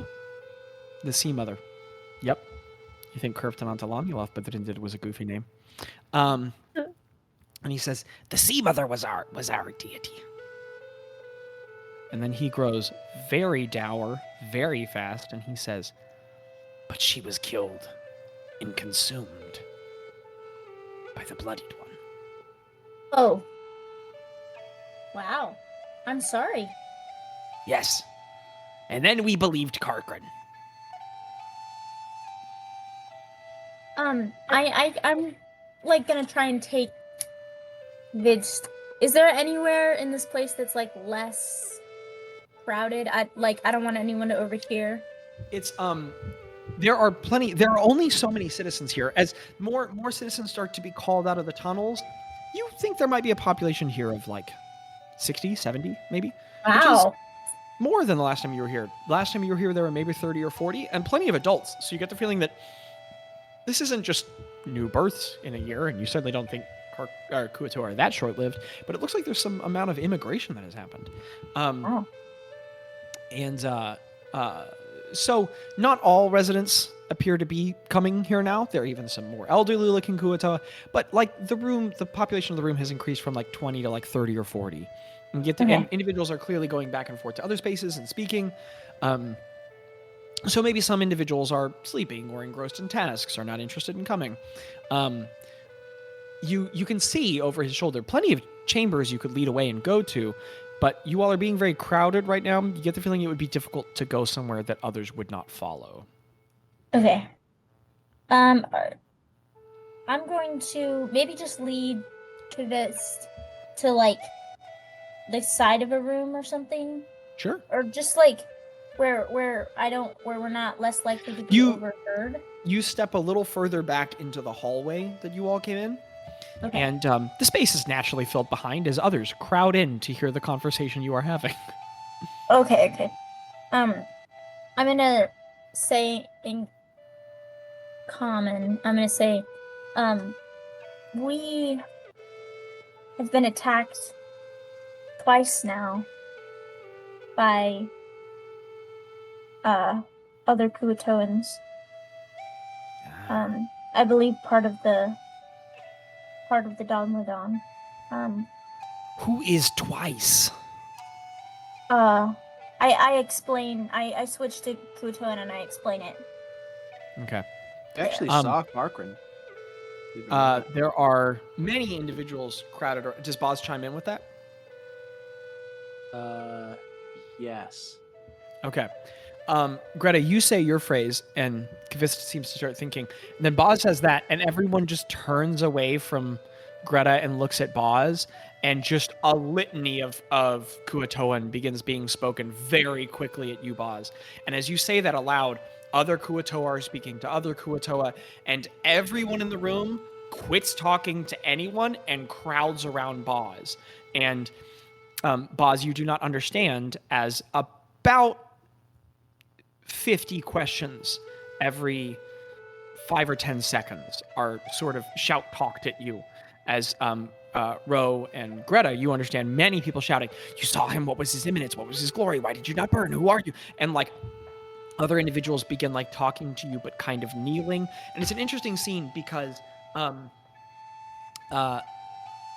of the Kuatoa are taller than Ro and Greta, except for the very young ones. They're all taller than Ro and Greta. Half of them are shorter, half of them are taller than Craig, and all of them are about a foot or so shorter than Bazz and Tello. So it's this interesting height ratio where like Greta and Ro cannot be seen through them, and then Bazz and Tello kind of tower over them. And many individuals start reaching out and just touching you, Bazz. Not like grasping you, just like touching the edge of you. And again, not all of the Kuatoa seem so fervently religious. A number here seem disinterested. Some even seem a little disgusted by the display. But the majority of residents here seem religious. And Bazz all around you from every side. Just, okay. Yeah. That's happening. All right. It's happening. I mean, as long as he's not in physical danger, he's just No just yelling one's random answers No to one questions that happened. probably can't understand, describing like how big he was, the city, what it you looked like. You don't understand any of what's being said. Ro's you're trying to translate. I think I would just start getting around describing him it so like, much that Okay.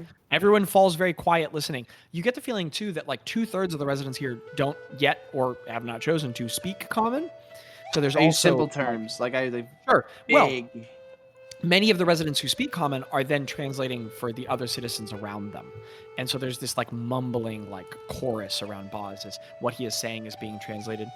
And individuals are then arguing back, and everyone is just engrossed in the description of the incarnate God you are giving them. And yeah, it's just this is what everyone's doing now. Basically until Bazz quits talking. I say everything I need to say and then I stop. Okay.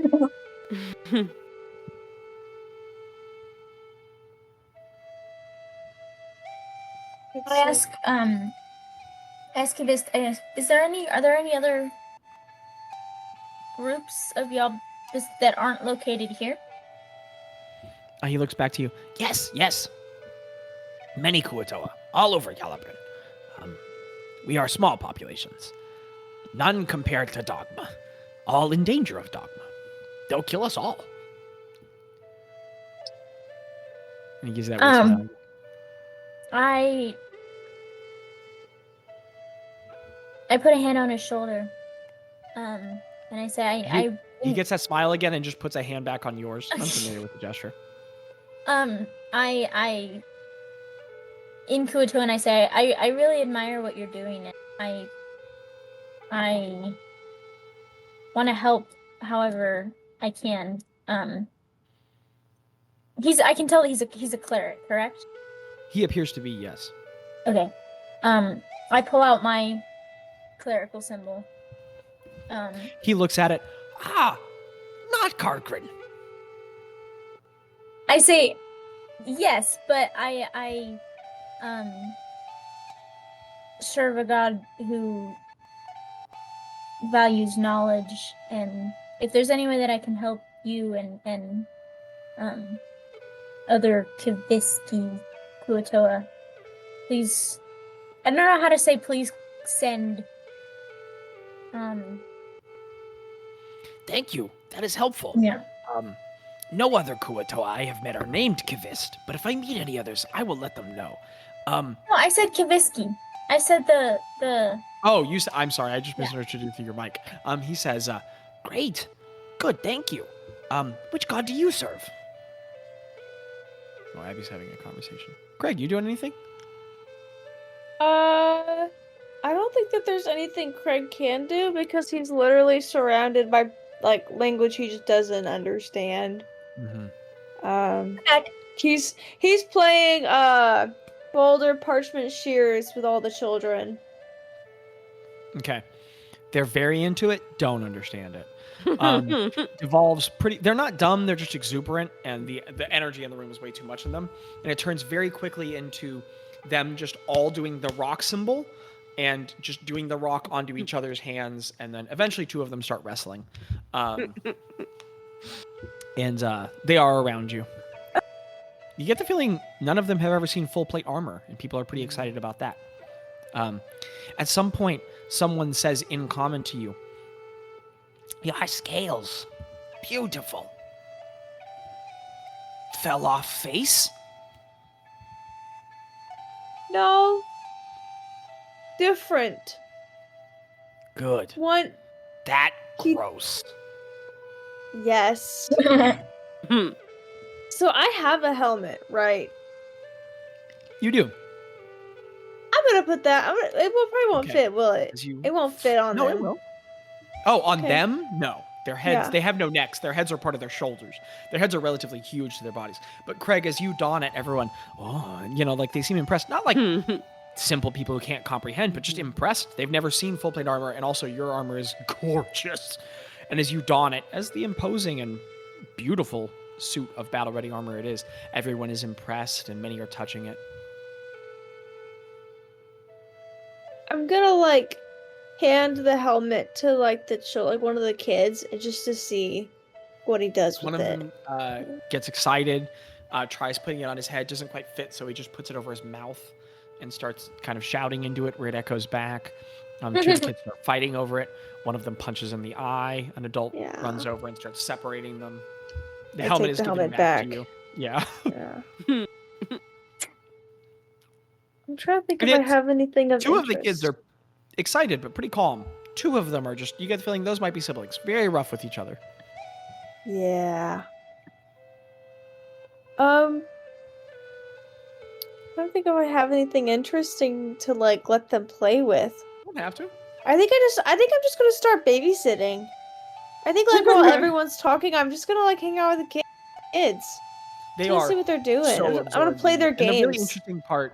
the really interesting part is that not only are you having this interaction with the kids, but there's one or two adults who won't let it just be about the kids and are also there, looking at you and talking to you. And you keep just trying to focus on the kids, but these two adults are not You're the letting camp you go. counselors. Yes. We've been preparing for this our whole lives.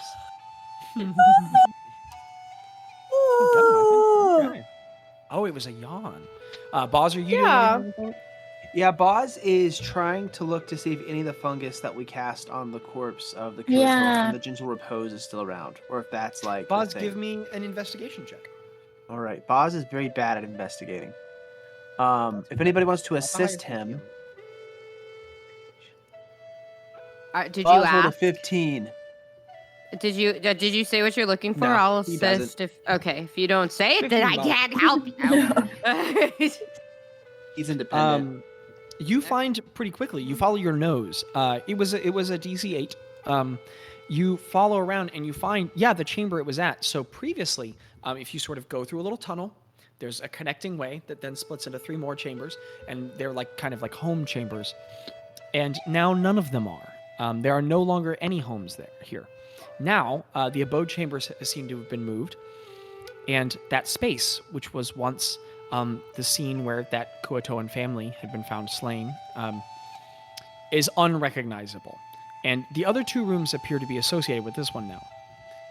Here grows an absolute colossal colony of fungus. What's most interesting is it is not all the white-capped fungus that you planted. It is many different kinds now. Sparaginous, basidiomycetes, cup fungus, asomycetes, and they grow in multiple hues all over the place. You can see that the Kuatoa have brought in wooden structures constructed from materials from upper Legath and placed it here as structures for the fungus to grow up. They are taking root in the porous walls, and they've also filled the floor of the space with soils, broken soils and stone from upper Legath. And there is a very faint smell of, not horrible, but a smell of decay as the space is filled with like fish scales and fish bones and food scraps, and all of the fungus is absorbing and growing off of it. And it is, I mean, a truly mammoth quantity of fungus is growing here. And you can see that in the room to its next are all sorts of spaces where fungus is being dried, cut, prepared, ground. It's being it's basically like a half food prep and half apothecary space in the next room.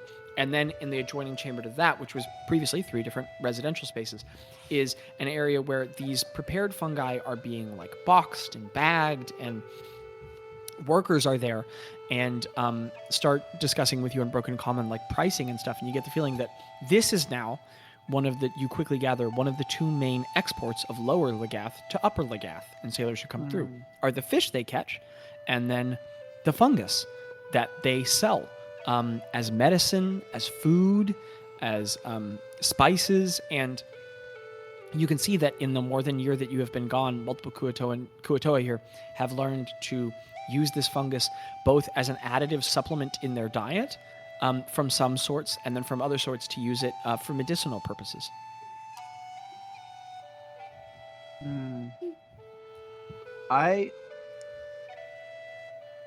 Oz feels very happy seeing this. I don't think he says anything. He doesn't say anything out loud.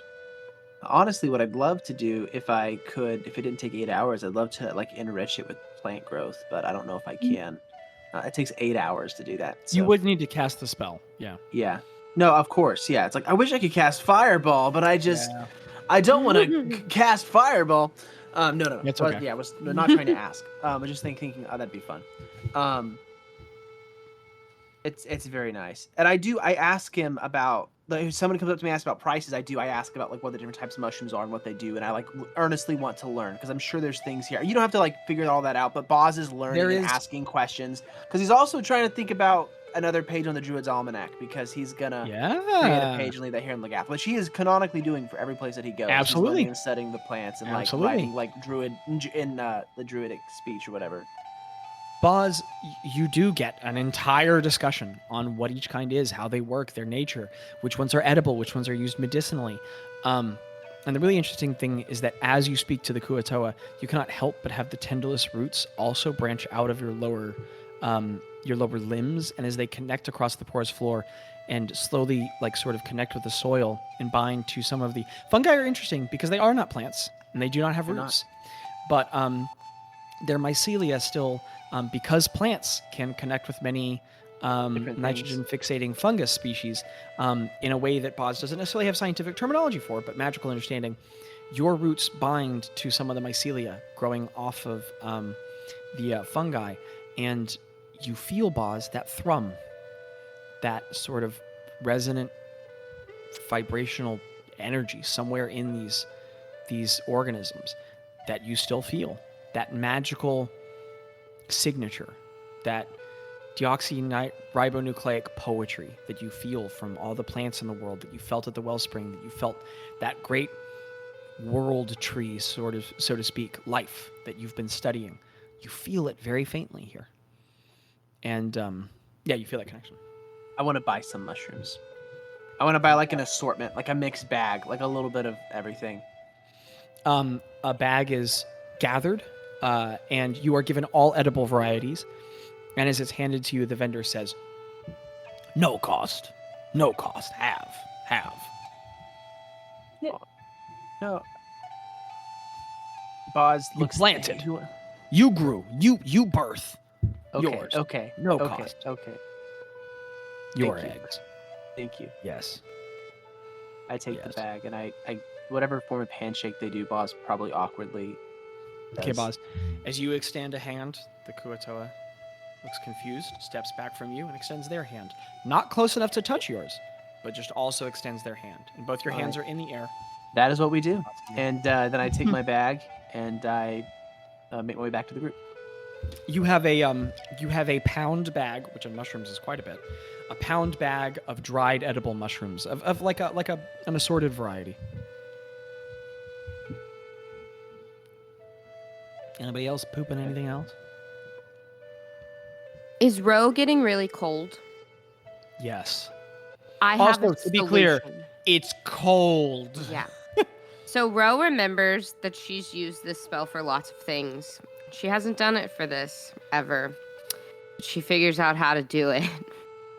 Because she can warm up to 1 cubic foot per whistle of non-living material for an hour. So she starts whistling and warming her leather armor so that it'll be warm for her for an hour. All right. Can I do that? Is that allowed? I'll get back to you on that. You are certainly whispering and feeling warmer. I Okay. may read Prestidigitation over break, and we'll talk about it when we come back to it. But maybe. You certainly feel a little warmer now, and we'll come back to it later if that's a whole thing. Okay. All right. Anybody else doing anything in particular down here in the space? Oh, I don't think so. Okay. I'd probably talk to this for like, as while everything else is going on. I want to like keep talking to him and talk to him about like the other groups and how long. I want to ask how long the Kiveski Kuatoa have been around. Yes, thank you, Jackie. I have the player's handbook behind me, but thank you. No, I know you do. Gretta, basically, Kiveset runs down that the Kiveski have been around for a very long time. That basically, under Blildilpulp, there was always a schism of worshippers, because she was also a harsh goddess.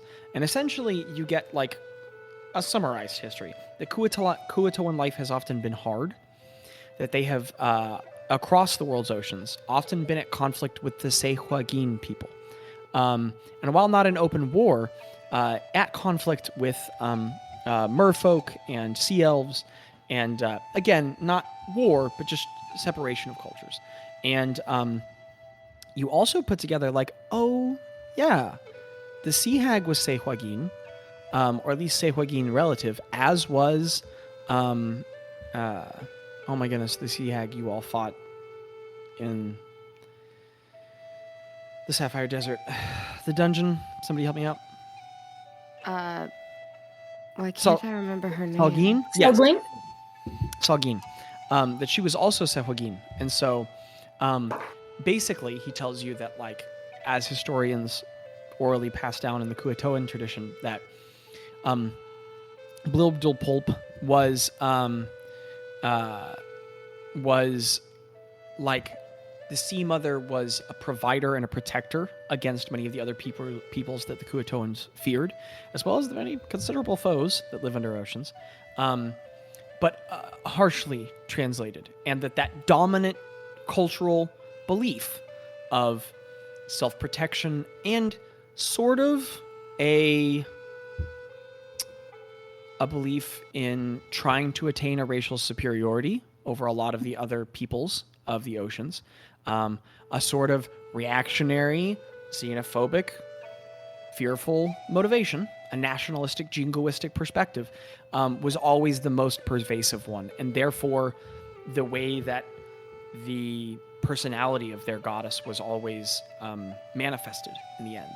And that when she was... Oh, sorry. Was she also, like... I ask, was...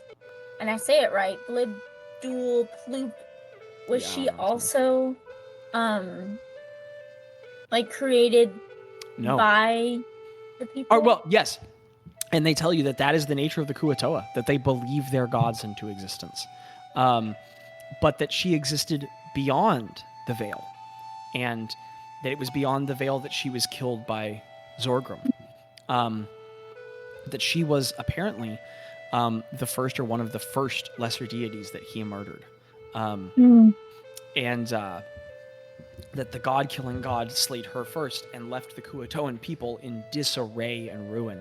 And that this is part of why Karkrin, there were some very exceptional arcane circumstances that resulted in the possibility of Karkrin's existence and the way he did.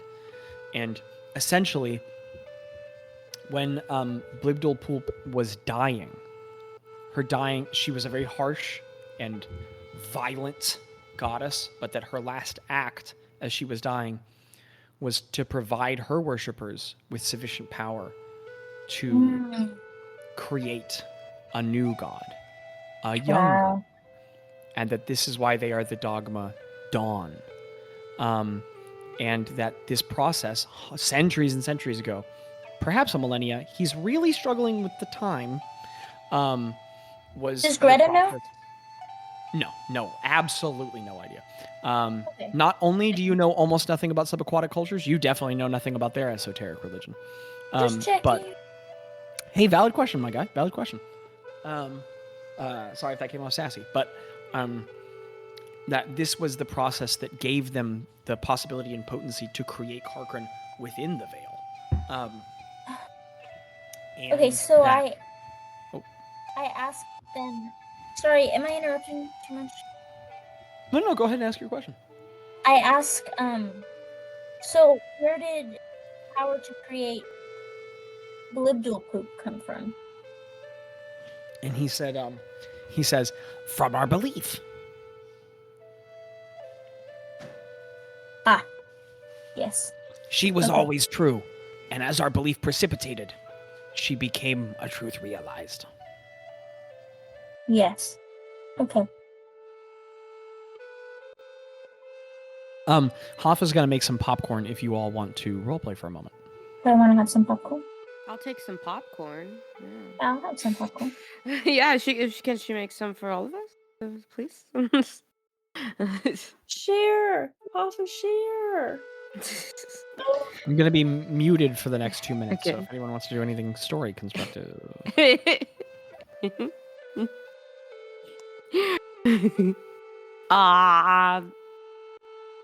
So, into the mushroom like, let's world say to look you're for- on the Karkrinet, and like you're trying to select the perfect Karkrin. Like, what are the best qualities?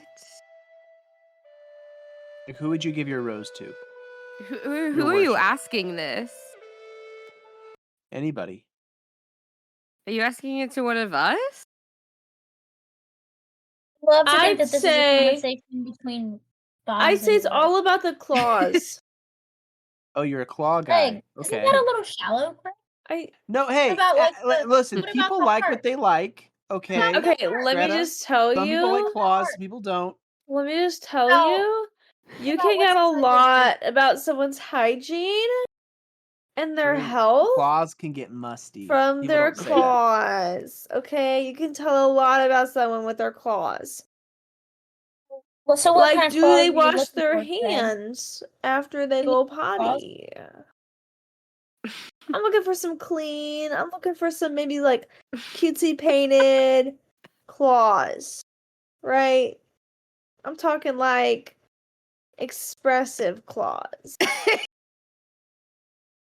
Yeah, Lego yeah. style claws. Is You this the want type to of see the roleplay that you wanted to personality hear, in the Zachary? flaws. Is this what you were excited for? He said no. He said yes, actually, audience. He said Guys, yes. we learned from the last 2 sessions what happens when the fun guys don't have guidance. Geico, when they don't have Geico. If they don't have guidance, then they don't get the D4. It's so true. Inspiration. The for class. Jaci. Thank you. I got inspiration. I'm marking it on my sheet. The claw. The GIF didn't work in the general chat, but I put a little GIF of all the guys from Toy Story going, Oh, "The claw." yeah. It didn't work in chat. I think Hoffa has prepared her popcorn. So, who does what next, and how do they do it, and who did what now? Just for as long as Kivist will talk to me, I just sit and chat with him, asking lots and lots of questions. And so you have hours of conversation with Kavist. Awesome. Is there any more of that you particularly want to role play, or just that it happens?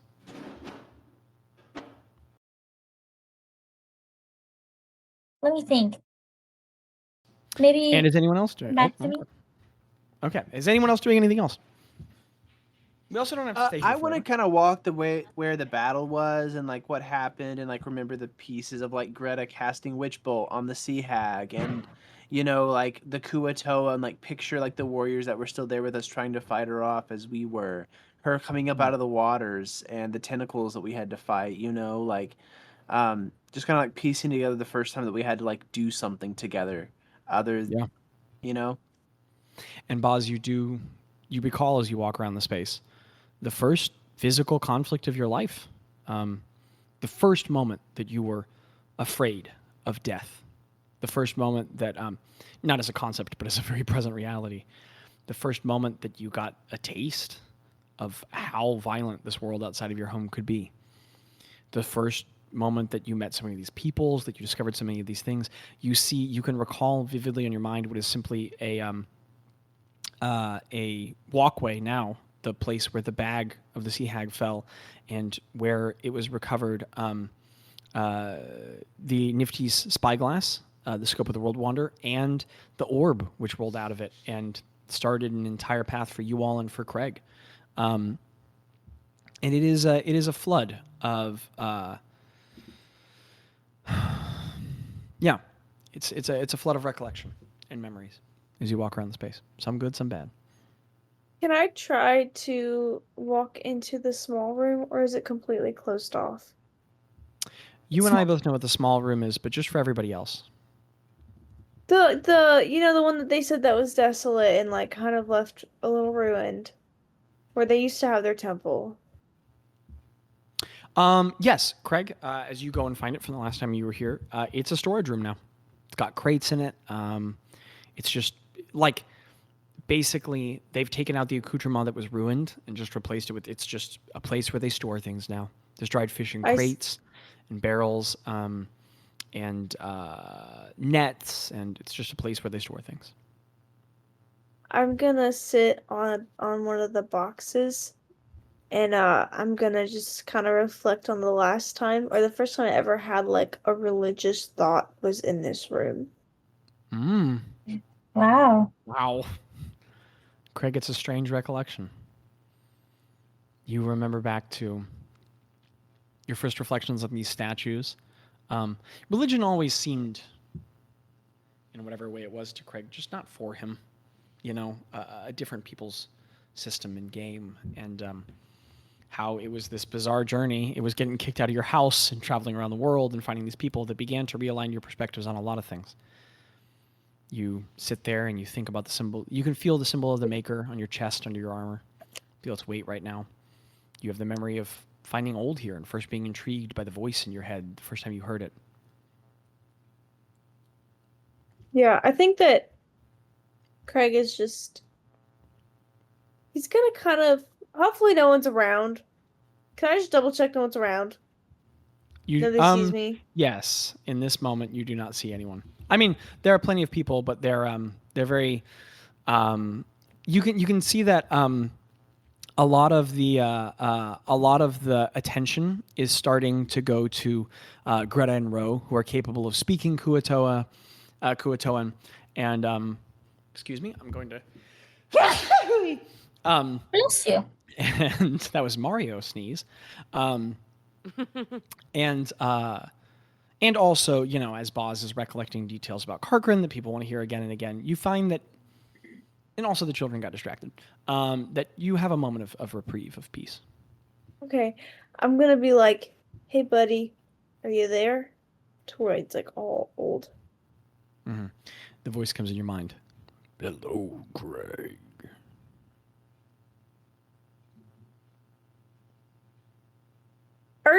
Is this...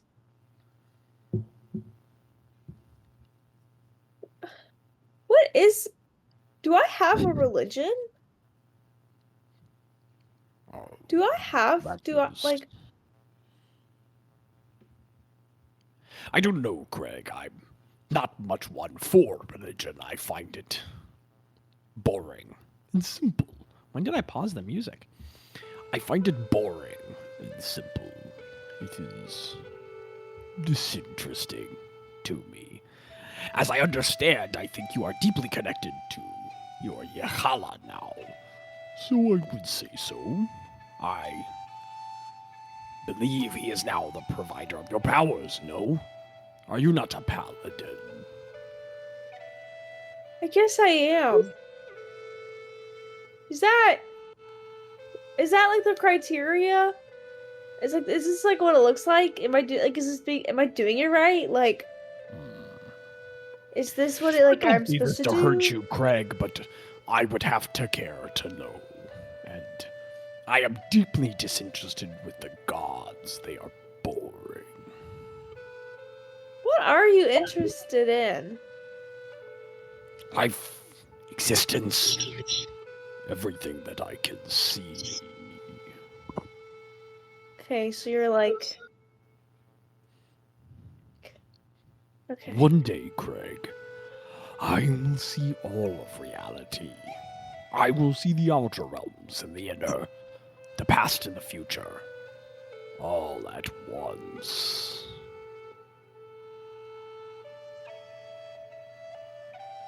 Can you see Luna just suddenly coming up in the corner of the screen? She's looming. The new moon dawned. Luna rising. Isn't Olden a demigod? He's not like a god, but he's like just like such a big being that he's like powerful enough to be considered. He is on an incredibly powerful scale, to the point that you know that the Sehwagin and the Kuatoa are essentially... No, the Kuatoa, there's a population of Sehwagin in his part of the world that worship him, that he's just kind of like, yeah, okay. And that the Kuatoa hate and fear him for that reason, for they feel he is a contender of Karkrin. So he is incredibly powerful, but he's made clear to you multiple times that he is not a god. That he has described himself as a very strange, different, and older being from a very far place. Gotcha.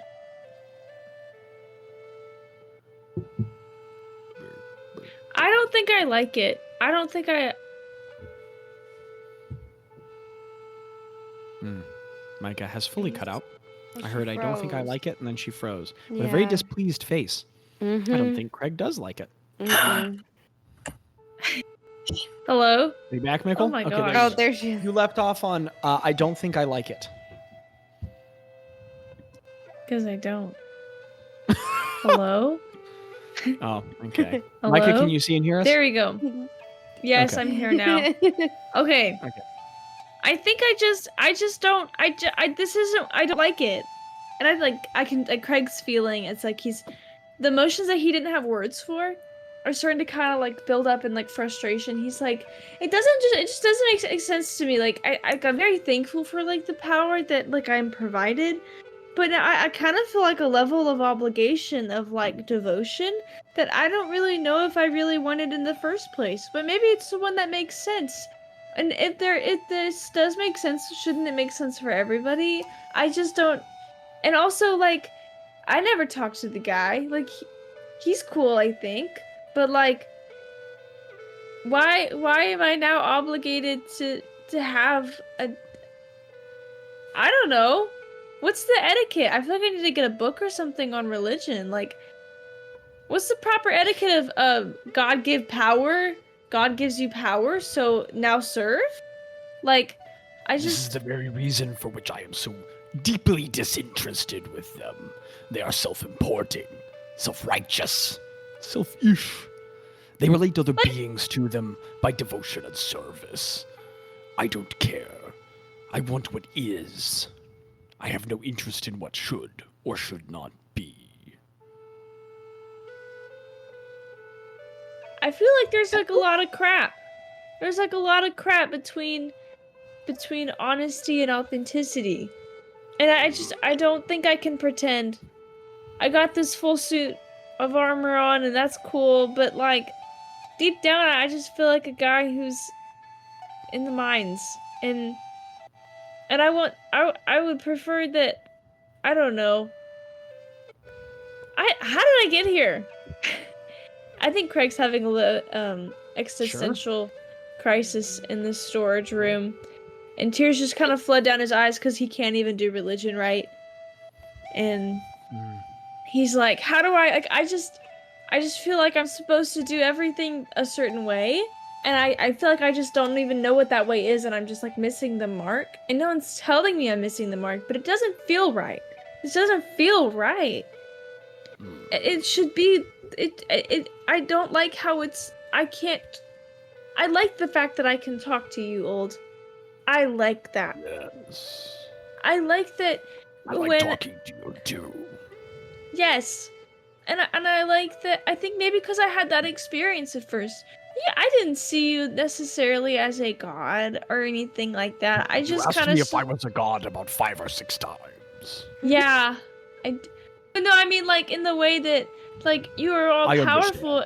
You gave me power, but like you sat with me when I was on the toilet and talked to me. Like I don't know, that's as real as it gets. Actually, you probably didn't like that. I just kind of made you do that. But like, I don't care. Yeah. I have no disdain. I have interest in your biological functions, for you are a strange, fleshy little thing. It's just... I just thought that that devotion would imply connection. But I don't know how to... I just feel so far from that. I just don't know how to, like, wrap my brain around... why am I devoted to something that, like, doesn't even... see me? Is the whole point to be seen? Like, I don't understand. Anyways. That the residents here of your world, of Yalabrin, call the beings of my realm far, and yet they worship gods that are so far from them. Ironic, I suppose. I guess. Greg, as I've said always, your decisions are yours. Where you go, I respect. But if you ever want my path again, as I've said, I like you. You have sacrificed much for me. I would take you back if ever you wanted.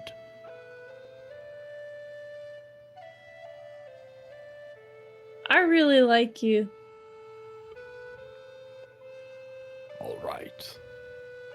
I need to think on that, but that's fine. I just appreciate your forever. Company. Is it fair? At least until the Bloodied One kills us all. I don't like that. Let's not. No, I don't. That. Vile. Yeah. Is it okay if I call you my best friend? I don't have to be yours, but can you be mine? He is coming. Oh gosh. Not far. He is. That's scary. I'm not gonna be able to sleep. Craig, it's that I see forward and back. It's that the now and the was is so much death. And Craig, as your face goes to make a very sort of minor reaction, you like where your face would go to twitch a muscle or you would go to gesticulate in some way to connect with what's happening, your body does not respond, and you find yourself held still. And the world around you begins to blur a bit. And instead you begin to see like a forest somewhere far that you don't recognize. And there's a sudden shadow and then blood, brilliant golden blood all over the ground. And Old says, "He is slain." And there's another like sort of like flash in your mind, and you shudder slightly in your sort of slightly paralyzed state as you see the past. You see an immense city, one you've never considered the size of, much as one Gretta described in her vision long ago, bathed in fire and blood. And then another flash. "The skies are dark, Craig." And there's another shuddering bolt through you. You take 3 points of psychic damage as you feel some of the burning and the heat. In Old's voice again. "I see him. And Craig, sometimes he's all I see." And another shuddering flash of pain through you as you begin to have this incredible sensation of being watched, and you hear, "And I fear that he sees me." And you take another 6 points of psychic damage as you feel heat and pain on your neck and in your spine, and just a subtle in your ear. And you almost fall off of the crate that you're on as you to the ground, and you feel that release of tension from your body and a sort of absence of Old's presence as you just sort of like shudder and find you can see the world around you again. You can feel the floor beneath you, and a little bit of bright crimson red just sort of onto the floor beneath you as you reach up to your beard and feel your mustache soaked with blood above your lip as your nose is bleeding. And you're suddenly returned to your state.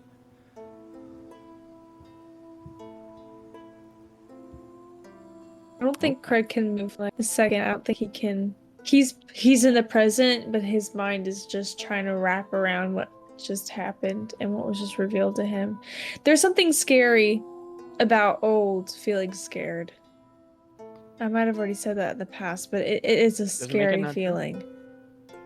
It's a scary feeling seeing Old be like unnerved by something. And just wondering how I could even protect him. An absence of that sensation now, Greg. As if Old's presence has recoiled away.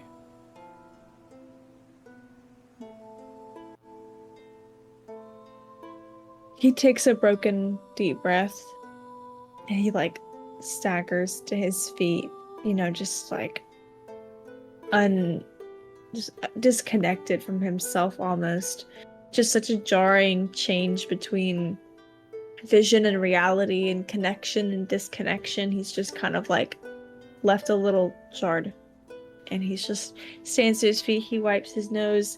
He tries to make sure he gets all of it out and like, you know, he's trying to look okay. Your armor, but there's salt water nearby, and as you scrub it off, you realize that this would be quite harmful to regular full plate. Yours is magical and will endure just fine. Good soup. So then he walks out and he's just kind of keeping his head down and waiting till a moment he can tell the party about what happened, but he doesn't want to disrupt their evening. How long does the party spend here in Lower Legath?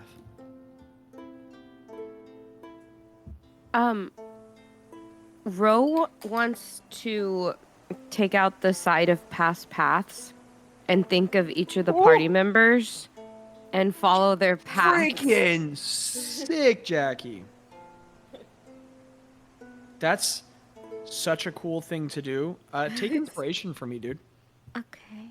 Cool. That's a freaking sick use of that item you grabbed. That's really cool. Okay. Ro, as you pull out the little odd stone and peer through it, you see little sort of like illusory footprints that are slightly different hues and tones. You can decipher them to be different members of the party. 3. A party of 3. 4.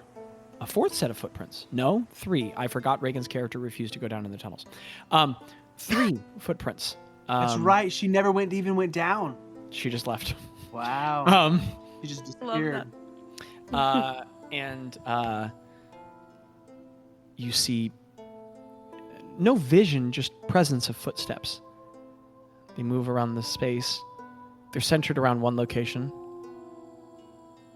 A movement pattern you've come to associate with the positions they often take in battle. You can't picture the story exactly, but you're very story-entered. Your narrative-oriented bardic mind begins to construct the space much as you could in your mind. Ro, could you give me the weirdest little performance check? Yeah. The weirdest little performance. Oh, great. Oh, that's a dirty 20.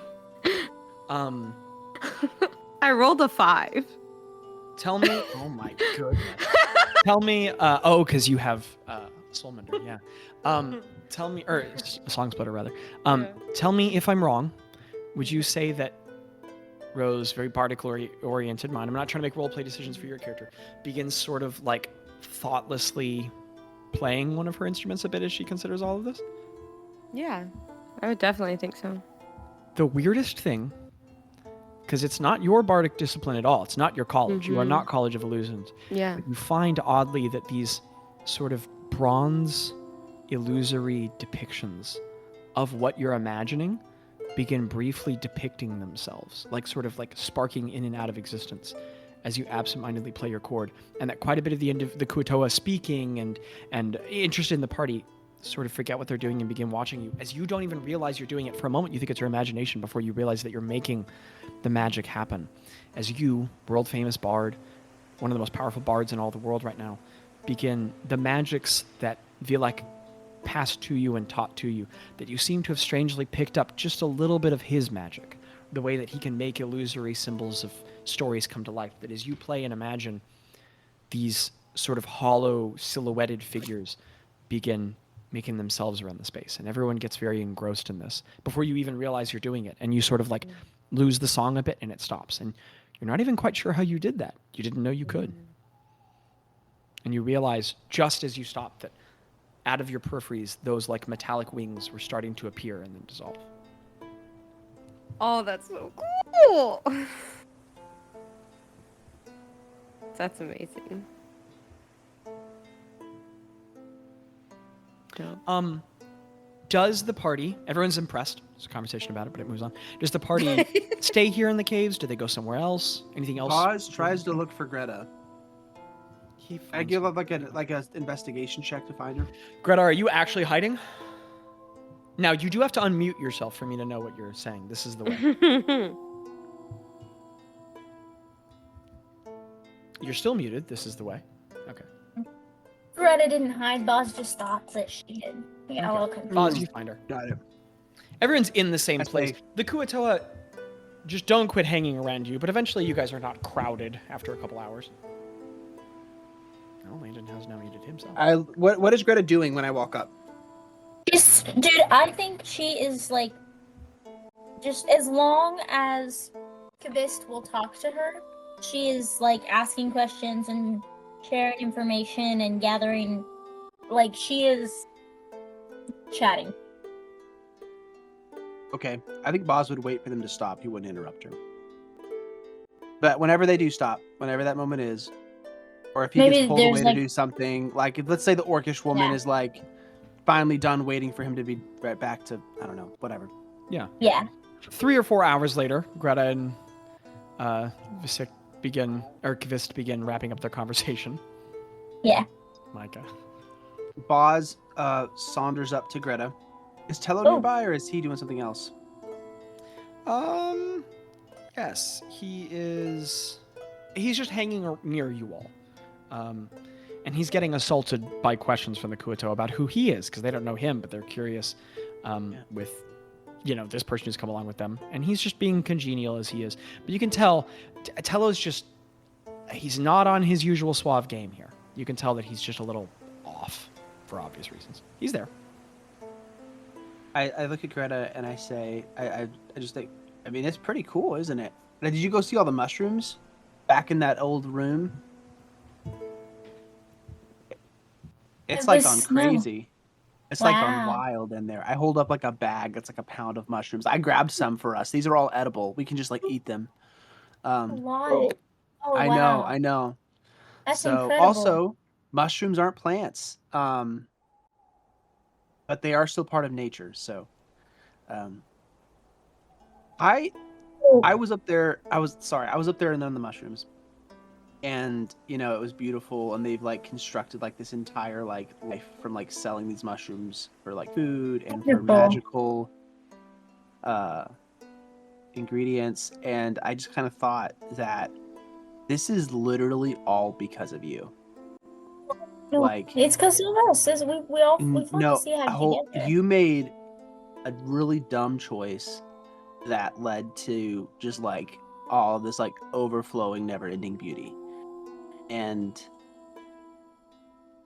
I mean, we were all part of it, but it was you. It was you. Oh. Well, I'm glad that I had no idea that it would be. I share Bazz a little bit about like the peaceful Kuatoas and I had no idea that it would be this beautiful like resistance to the anger of, but it's I don't know, it's wonderful to see. It felt so strange to at the beginning of our journey like make friends with these people, and then for a year like kind of be at odds, but it all clicks a little bit now, and I'm happy that I don't know. It reminds me that resorting to peace and resorting to friendship when we can is always a better option. It really made me realize that, you know, coming back and seeing the results of it, that I feel like everywhere from like our name, you know, even just to our name, but everywhere we've been have just been a series of really dumb, kind-hearted decisions. And I really hope this has really shown me that even if I don't get to, you know, have a moment like this where I come and see the results and the ramifications, but sometimes they matter a lot. And yeah, I hope that every single dumb, kind-hearted decision that we make from here until, you know, the day that we can't travel anymore results in something like this. And thank you for showing that to me. Thank you, Bazz. I hope that too. I hope that, I mean, I'm sure it's not all going to be as obvious as a peaceful town, you know, coexisting where they didn't used to coexist, but I hope that you're right. It's good. It makes it feel like it means something, you know, just saying this means something. You know, I don't know if it feels like there's a chance that, you know, any weird, dumb, kind-hearted decision we make can like result in something that we don't know being so great for other people. So, and I point to the mushroom bag and I say it's nice to have a physical reminder of that things grow from the things that we plant. Yeah. Cool. And Bazz looks over at Tello, awkwardly trying to answer questions in a language that he doesn't understand, or in a language that's broken. So like, no, it just grows out of my head. I haven't cut it in a while. That's why it's so big. No, don't touch it. Tello, okay. I need your help, Tello. Yes. No, I would like to help you. Actually, I left something, and I can't find it, and Oh, you know what? I bet it's above in Upper Legath. Or is that where we're going? I would help you find it there. Well, I didn't see it. Okay, and so I you know, you have to say goodbye. It's like in Texas, we have to say goodbye like 5 times, but I start making my way out after politely saying goodbye to everybody and wishing them well. I follow Bazz specifically, kind of quietly waiting till we're out of earshot, and on the walk up from the cave, I tell him what I encountered. Everyone is heading out. You all are just put. Jackie, could you roll a 2d12 for me? Yeah. And then Abby, could you roll 3d8 for me? Ah! That's 10. What? Okay. 3d8? 3d8. Everybody went And I'm away gonna on come my back to you in a screen. second, Micah. No problem. I'm drawing hearts on my legs. Man, I love you guys. 3d8. Uh-huh. You sure? Like one That's d8. a lot. Mhm. I can't find it. I can't find it. You can roll less Okay. if you want. Mm-hmm.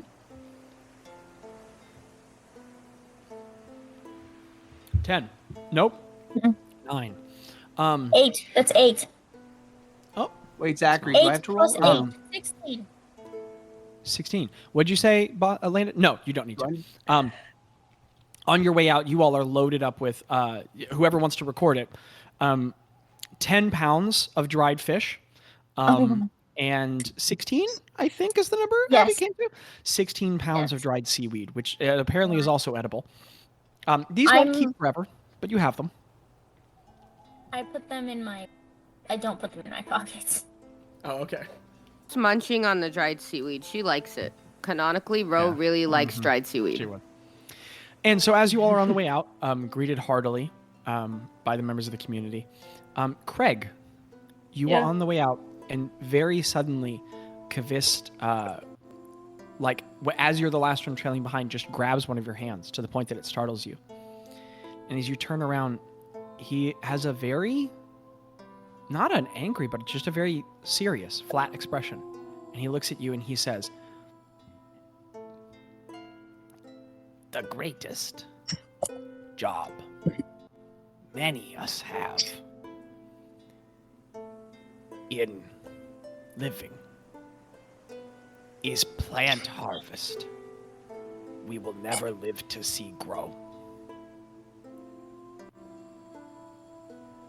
You cry in storage room."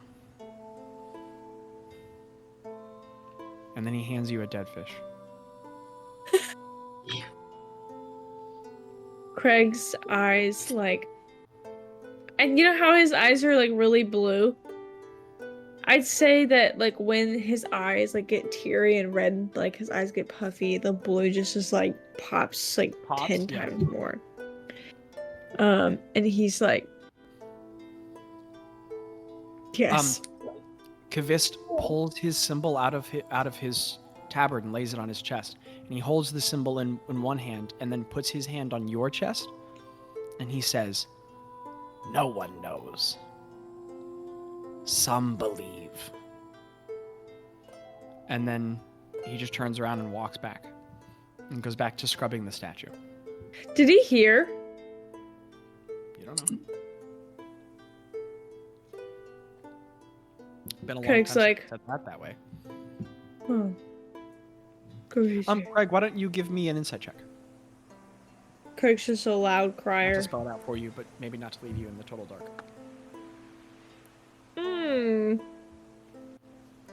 Guys, didn't I get here on time? You did. You do have per diem. Not to point fingers, but everyone but Jackie does, just for the sake of technical clarity. Technically, I was logged on and I was in the voice channel Now I before know how 6:30. teachers during the pandemic felt. I guess that does count. Okay. And then also remember, Micah, you did have inspiration from last time if you want to use it, but you do not have to. This doesn't need to be the I moment. will not be using it for that. And this is, what check was this again? Insight? Insight. Insight. Yes. Okay, it's 15. Okay.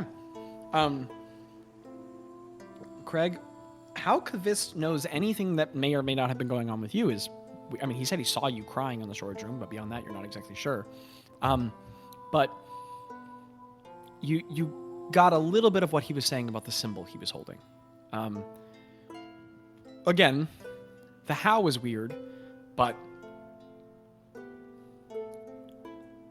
that you put together from what Ro was translating for you earlier from his conversation with Gretta, something about the fact that the Kuatoa, the the apostate Kuatoa believe the complicated relationship they have with their god, and believing in something that is not something that they can experience or see or know at this point in life at all. And you just get the feeling that he was hearkening to something about that. But that's about all. Okay. Landon, there are 2 Karkrins inside you.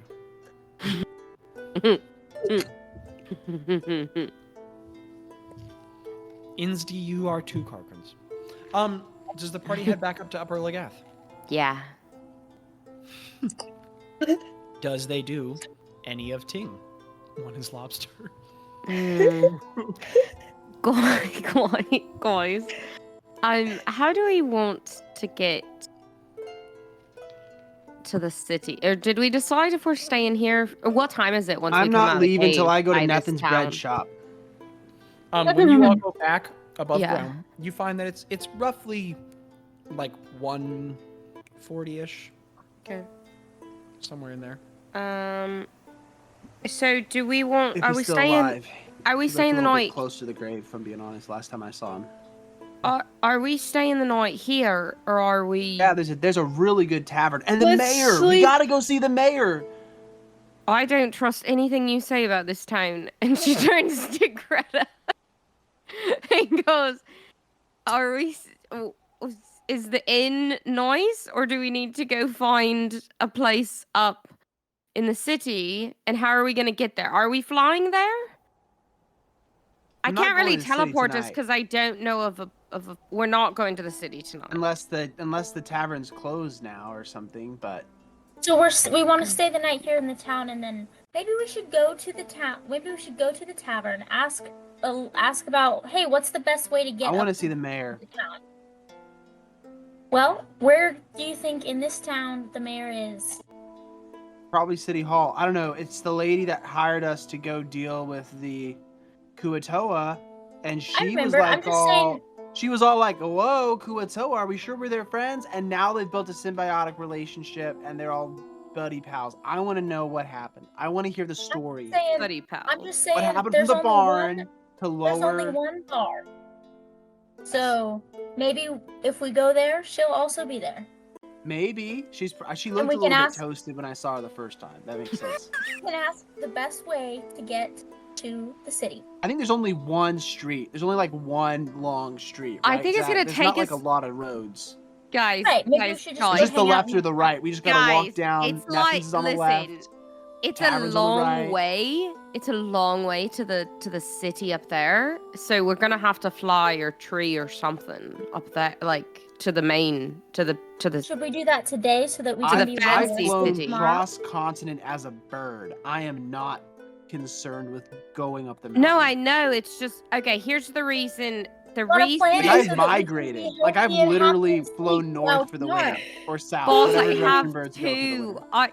What I'm asking is, do we need to do that later this evening? Do we need to fly up there and stay there so that we can rest up afterwards and not use any of our magical juices before going to see the Count? That's a lovely I- face. I feel like I've confused you, Balls. How do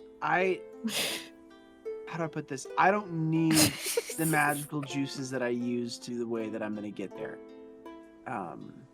Okay. As much as you do, I guess.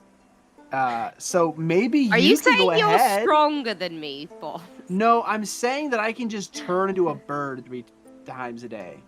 Yeah. And I usually only do But it what once if you per need? combat But what if you max. need like twice? What if you need like? What if I need what if like you need- twice? Oh, what if I you wonder need- what I will do. No. What if you wonder. need to turn into a bird like 3 times once we meet the True. Count? You know. He does seem very big into Tello. Does the Count like birds? And I look at Tello. Balls. That's not the Tello. Does he he's- like birds? Not particularly. Not a bird person. No. Okay. Okay, That's then not I the sh- I should- point. Should be okay. I'm saying, do we need all the strength we can get? Like, should we rest up there so that we're not exerting ourselves getting there the day of? Well, Are I we think we going should. there and then going straight to the dinner? It's up to y'all. they? Well, No. no. If we No. went there tonight, then I would say in the morning we get up. Maybe if anyone needs some Here's what I clothes think. or I anything. don't think he's gonna. I think he's gonna ask for us to help him with something, and he's not gonna offer to pay us. He's just gonna offer to not kill our people that we love. But I think he needs help with something. He needs. Oh, he I wants us to definitely do think something. he's wanting to bargain Hates with us about us. something. I don't There's know. definitely some kind of bargain or proposal that's going to be Yeah, happened. We stay in Legath tonight, and then we I get like there that tomorrow. idea. Yeah, Okay. me too.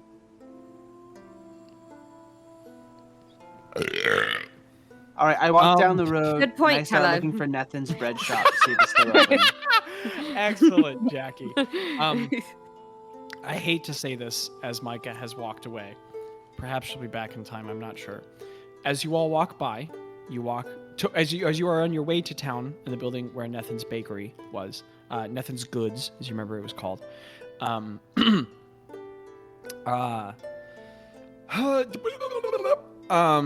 all pass I know by his the voice, shack. Zach, so you better use it right. I listened to the You all, episode today. I do remember it. You all remember you pass by the shack that is Bessa Oud's. It is fine if the answer is that you just continue. Does anyone stop there, or do you just continue by? Because it's fine. I knock on the door. I'll do it. Bazz goes to knock on the door. Boss, why are you knocking on that random door? Say, I look Don't at talk so Rowan. I loud. He say, doesn't "Rowan, like loud noises. Who doesn't like loud Um, noises? hopefully, Micah gets back in time for this. But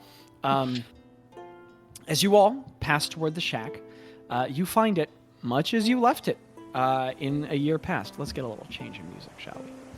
I'm just kidding, bro. I'm just goosing you. I'm ribbing, you know. Who lives here, boss? Is this someone's home? The queen, actually. You all Who look knows at you're lying? a comically small structure, likely once a storage shed for fishermen. It can be no more than 7 feet in total height, and either lateral dimension cannot be more than 6 feet. The clearly abandoned premise, similar to half of the buildings in the storm-worn hamlet, is an heirloom of a time gone by, when Legath must have boasted a more substantial and active populace. Paint has been long beaten off the repurposed shed, and even the wood grain of the old cedar boards begin to split and snap. The slats of the walls are rife with gaps, where wind whistles sharply through, leaving one to wonder how anyone could survive the Lorien winters in such an abode, let alone an old lady. Inside, the door that previously seemed locked and closed is slightly ajar on the side of the structure. I knock. Okay. Dum, dum, dum. As you knock, Bazz, the door gets like blown open by the wind, and as it opens, no one is inside. Inside the squalid shelter, a bench has been pushed against a wall, and savage sails have been matted on it to make a crude cot. Not a shot at Zach. A rusty butter knife rests oddly askew, solitary in the center of the strange sleeping arrangement. Various ladles and severely rusted serving spoons thump irregularly against the wall opposite the door, buffeted by the cold breeze behind you all, swaying on poorly affixed pegs in the frail walls, only a few feet off of the ground.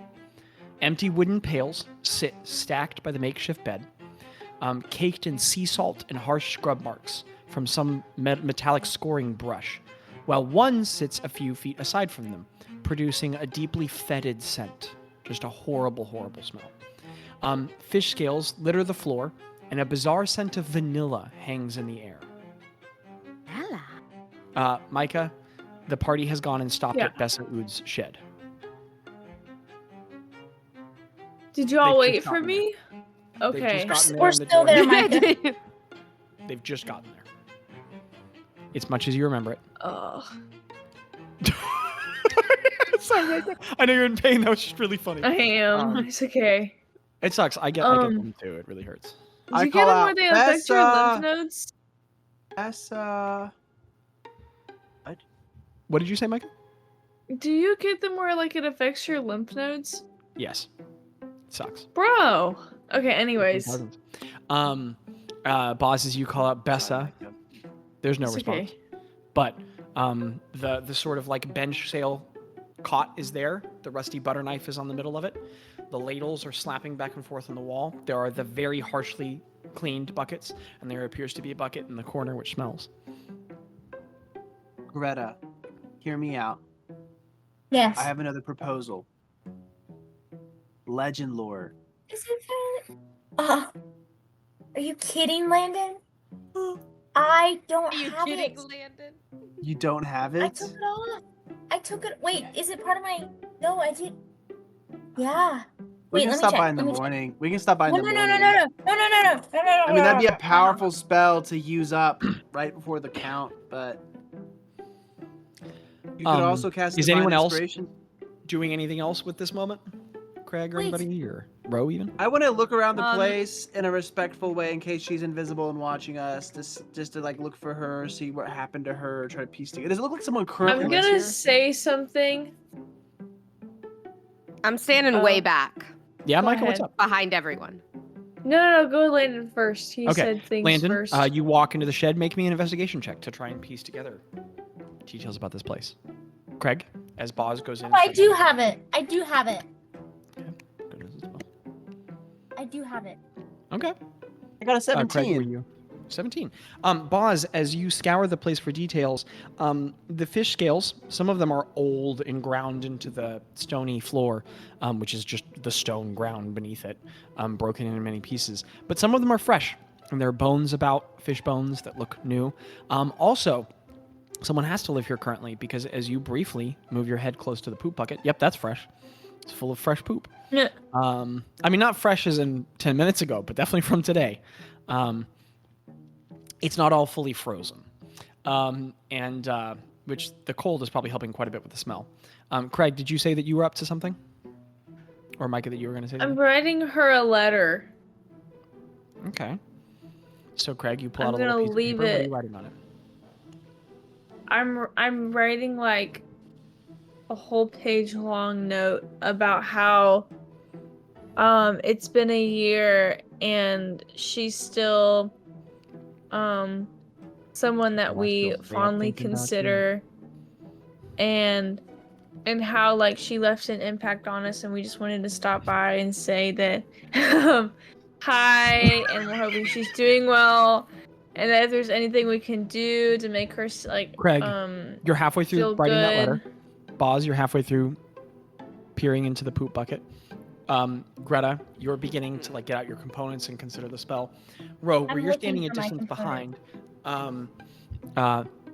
there is just very suddenly next to you. Like you looked away and you looked back, and next to you is a woman even shorter than you, largely because of hunching. She is this tiny, bone-thin, gnarly, just crone of a woman. Over her is draped this like multi-layered, like the most basic harsh fabric of like, it's like corded fiber. It's not like wool or anything soft. And she has on these horrible ragged torn gloves and these thick caked like salted boots. And she has this huge protruding nose. Her face is so wrinkled, and there's a couple weird hairs coming out of places on her chin. You can see wispy, thin, like white hairs coming out of different places, all of them looking highly damaged. She smells a little, and she's just there as you turn around. And she just turns to you with these huge, wide eyes, and with gums that wrap around the jaws that no longer have teeth. She just very suddenly looks at you, kind of like jump scare-ish, and shouts to everyone, which startles everyone from behind. What are you nasty little turd freaks doing in my house? I think Ro doesn't audibly get scared of things a lot. She tries to keep it stoic.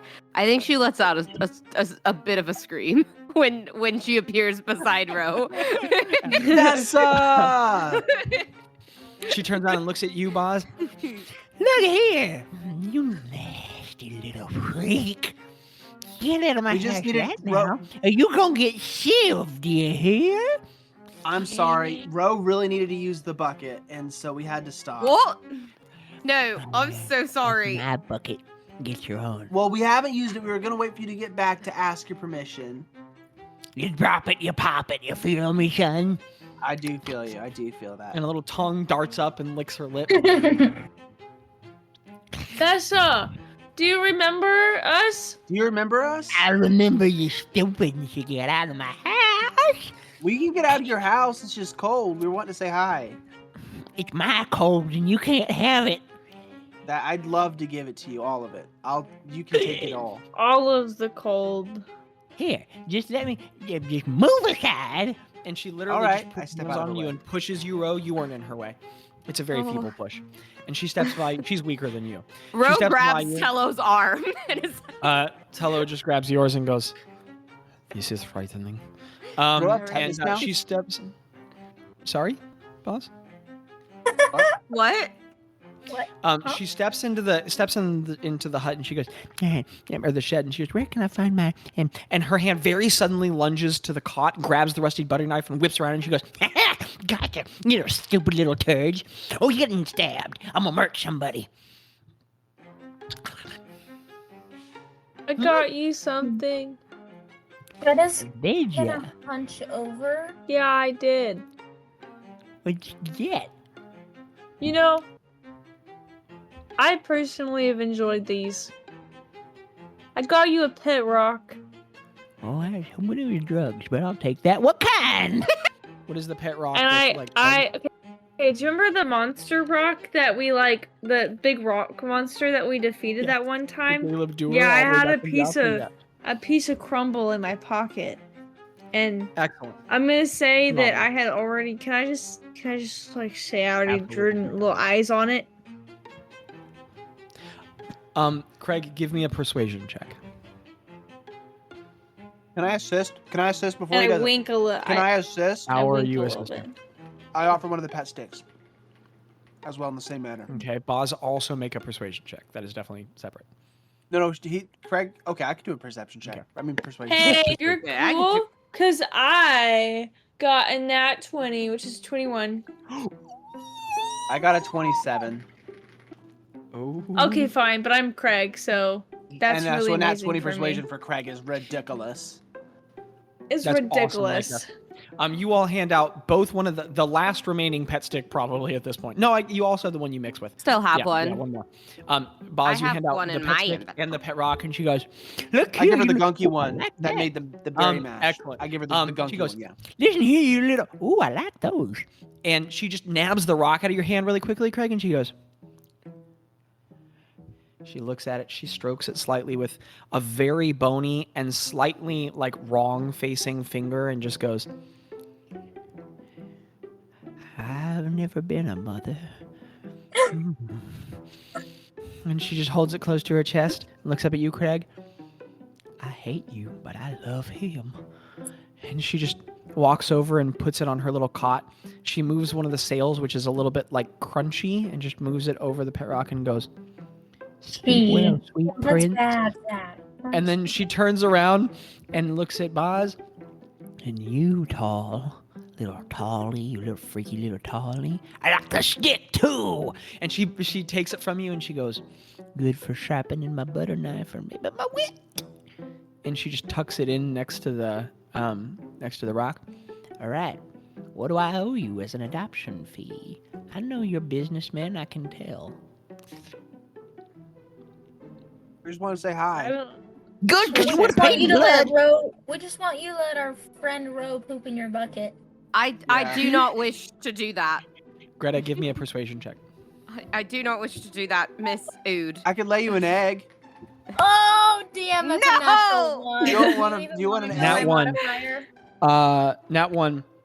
She whips around to you, Ro, and says, That's Miss Ood to you. which is exactly what you said. Oh. And Would you want me to Greta, clean it? I can get as rid you- of the stuff as in you there. roll, okay, hold on. A lot of things are gonna happen. Okay. Right now. As Greta says, she just wanted to poop in your bucket. She goes, "That's cute," and just fast as lightning, What? her hand That's whips the down wrong to move. the ground, grabs one of those rocks, and hucks it at you. It goes by your head and just ba-ding off of one of the boards on the back of the shed. And she goes, "Take that!" And then she whips around to Ro. Oh. Zach, Roche, Zach started. Wait, Zach, hold on, you cut out. Clean your bowels with We this don't- knife. You feel me? We don't know what We you don't- said. We don't know Ro, what you're you muted. I can't. said. Why is everybody muted? What's happening? Because you can't. He can't. What's happening? Zach, you cut Why- out. What's happening? You cut Why out, I can't Zach. hear anyone? You cut out. Okay. Hello? Cut out.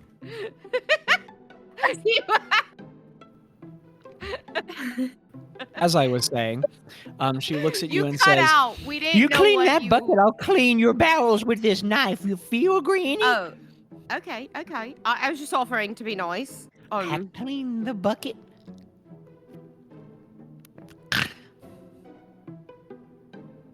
All right. Okay. Detect magic. Are you a god? Greta, you cast Detect Magic? Yeah. Okay. What does that look like for me? Greta's just like looking around the room. She's like, okay, and then she's gonna like close her eyes for a second, and just like night vision. She like blinks, Oh. and then it's like night vision. And a little green flourish across your eyes, and a little like illusory text just appears in front of your lips for a moment. And as you look Yeah. up, there is a flash of magic. The entire space is incredibly unmagical, except for the butter knife she's holding in her hand. Blears with evocative magic. It looks pretty enchanted, and there's just a faint aura of magic off of her, and it's a little hard to determine the school exactly. And she just looks at you and she goes, You casting spells on me? Little freak? I'm Huh? not casting spells 'Cause let on me you. tell you, if you think you're gonna cantrip, you're gonna can't rip. Where'd you get that butter knife? Your mom? What do you shrieks want? What do you say to me? You heard me, Sassy. Alrighty, sassy. All right, well, it's been good seeing y'all. Come back for Deja Last Life. Stop it. They messed up the vibe, but I want to ask you a couple questions. "Oh, Landon, you're real weird. Your volume right now." I'm so sorry that they messed up the vibe. All right. we You know how I respect- feel about my vibe. I know. You were so kind to us the first time we were here, and we just screwed it all up. And I'm sorry. It's not what I wanted to do. Are you the ones I sold my boat to? No. No, you helped us. Trick with the question, I don't have a Kuatoa in the boat. barn. Stupid. I want to know. I'm curious about what your deal is, because I know it's not. I know there's something, and it's been bothering me ever since I saw you, and I want to My know. deal? My deal? Yes, you know what I mean. She holds up her hand, her like gnarled, twisted hand, and she goes, There ain't no ring, but son, I'm taking. Respect it. You're I too tall know. anyway. Tally. I know, and I know that there is more to you than. I know. We tried to send to you, and you were in another dimension. Explain that. Explain that. Liar. Liar. No. Stinky. Nose goes. Stinky. Nose goes. Shoot, he knows about the ancient rites. I won't tell anybody. I'll do a blood oath. I swear. Oh no, not that. I'll do a blood oath. I'll do a blood I oath will right not. now. Y'all I'll do talking that bloats? Huh? You talking Yeah. bloats? Yeah, I'll do a Yeah. blood oath right now. "Okay, one of the two of you give me a persuasion check at advantage. It was me. You're was getting me. Landon. one of you is getting a help action." You do it. That's a 25. It's good it's an advantage because the first was a nat 1. Dang. She looks at you. She gets this big smile. You can see her gums with no teeth in them, and she goes, Okay, take off your shoes. I take off my shoe immediately, and I'm She very pulls cold. off My her feet are boot. very cold. she pulls off her boot. Row Constitution saving throw, because that's the nastiest foot you've ever seen in your life. I take off my shoe. Okay. Not as quickly as Bazz That's does. a 17. Ro, you throw up a little in your mouth, but you Okay. keep it down. Okay. Greta and Bazz, holy crap. That is a cold ground. You want to put your boot on so fast, but you have it off. She goes, oh, looks like we're getting a three-way deal. All right. She picks up her foot in one hand and just jabs it with the butter knife, gets it with the rusty edge, and cuts it. And she goes, give me your little beans. I take one of the daggers of I take my dagger of double animal speaking. And she goes, And no. Mine. And she hands you the butter knife. I take the butter knife. Yeah. And I do it. I don't even think twice about it. I cut my little foot with it. But not Bazz, on the as you bottom cut of my your foot, like on the side. Okay, as you cut your foot, weirdly, it cuts incredibly well, which is weird because it's a rusted butter knife. Also, like the slightest amount of pain. So very little pain. And you get a good gash going. And then she goes, now to the old lady. She says to the woman who's elderly but looks significantly less old than her. She points at you, Greta. Yeah, I take it and I do the same. On the bottom of Oh, my Gramps. foot. Though. Like right Greta? on the flesh. Bottom Same of my thing. foot. Cuts like butter, but not very painful at all. Does it feel like how it looks? No. Like the smoothest, sharpest cut ever. Does the And knife she takes feel like a rusted butter knife? No, like the smoothest, sharpest cut ever. No. When I'm holding it. Oh, yes. Sorry, in your hand, yes. Okay. And she goes, now give it here. I hand it back. Okay. She just shoves it in the other boot and she goes, all right. And she lifts her foot up in the air toward you all. It's giving iCarly. Oath. Yeah. Oh, are we supposed to touch feet? I put my foot up. Blows me. I put Give my me your foot up. Okay. Do it. And you all just rub freezing cold bloody feet together. It's awful. Why? Ro Why? like bangs her head in Tello's side. Also, like, I can't listeners, protect this is a wolf. funny scene, but don't do that. That's how you contract blood-based diseases. Don't do Yeah, that. don't do blood And, oaths, guys. Also, don't do that. She just puts her foot back in her shoe and she goes, what deal did we make? I don't know, but it was fun. I promise that if you okay, here's what I promise. I promise that if you tell us your deal, we will keep it a secret. I should have agreed to terms before the blow, but we did it. You want to know my secret? I do.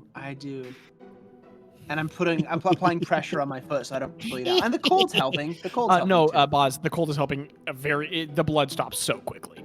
The cold freezes it very quickly. Bazz, this is a highly chaotic individual, one of the most in the world. I'm going to need an incredibly important odds or evens on how she interprets this question from you. An incredibly chaotic individual. Odds or evens? Gonna need an odds. You are an odd guy. But here, can I use my inspiration if it's evens? Yes, I rolled a 10. I will roll again. Okay, I have one inspiration. 16. Can I use my Can I use my per diem? Can I do something? Inspiration. I'm not assisting though. Sorry. That doesn't apply to this. Abby, you want to use your inspiration? I will roll a third time. 16. She leans into you, Bazz. You use my inspiration. You use yours, Jackie? I'll use mine for Landon. Please. I didn't get the heart thing, and we did that 4 times. 18. I'll use mine. I'll use I mine. can use her inspiration. Oh my goodness, Does guys. Tello have This- inspiration? Tello hasn't used inspiration in He his does entire not. life. Yeah, you see. 3. The whole party More had to come inspirations, together. but we Oh, did I it. love D&D. Demand. It's the best game. A 50-50 chance, 5 she times.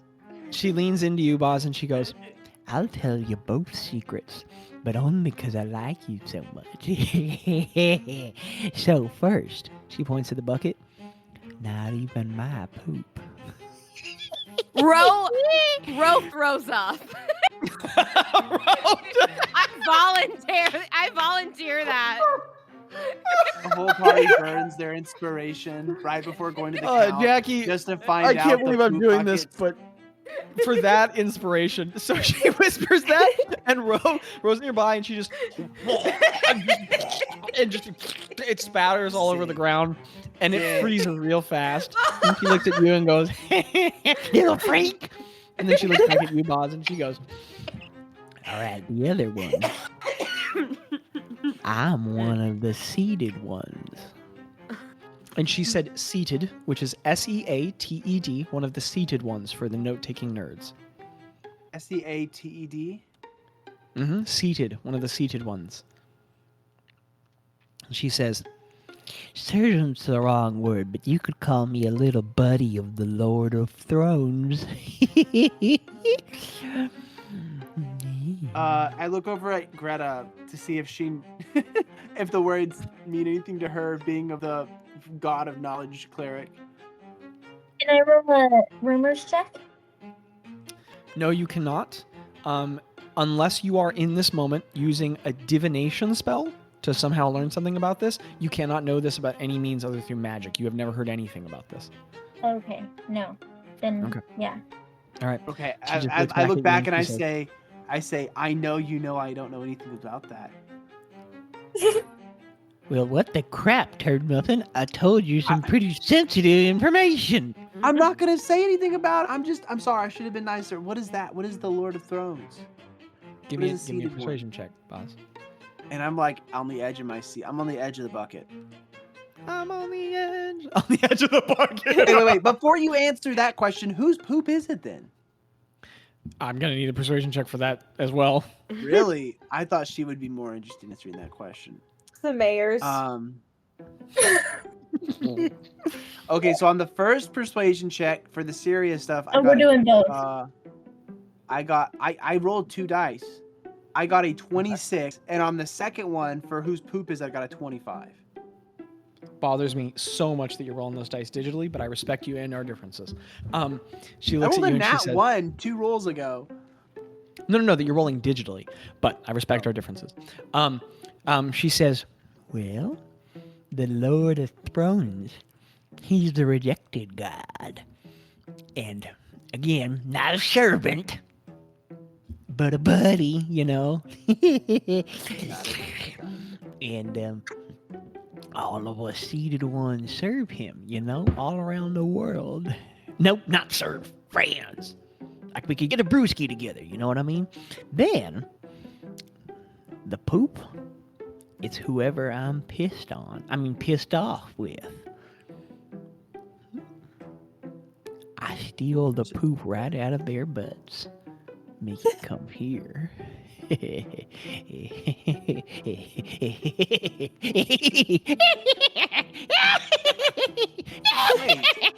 Was that you? Don't piss me off. I was using the restroom one time, and I worked so hard on that, and I turned around, and it was just gone. Oh crap, that wasn't me. You got a problem, son. Speaking of problems, y'all should be real careful. Why? Why? You stupid little nasty little turd muffins. You don't know? You should be real careful, you know, storming the castle. There's a lot more beneath its surface, idiots. Yeah. We're in a tight spot. We don't really have much of a choice. That. Well, it's been good, Dave. and she just walks by you all, and she just runs as quick as she can out the front of the shed. All right. I'll see you in the next life, Miss Ood. She bolts around the corner, I'm still not single. and her voice just kind of trails around. She just sprints real awkwardly as fast as she can around the side of the shed.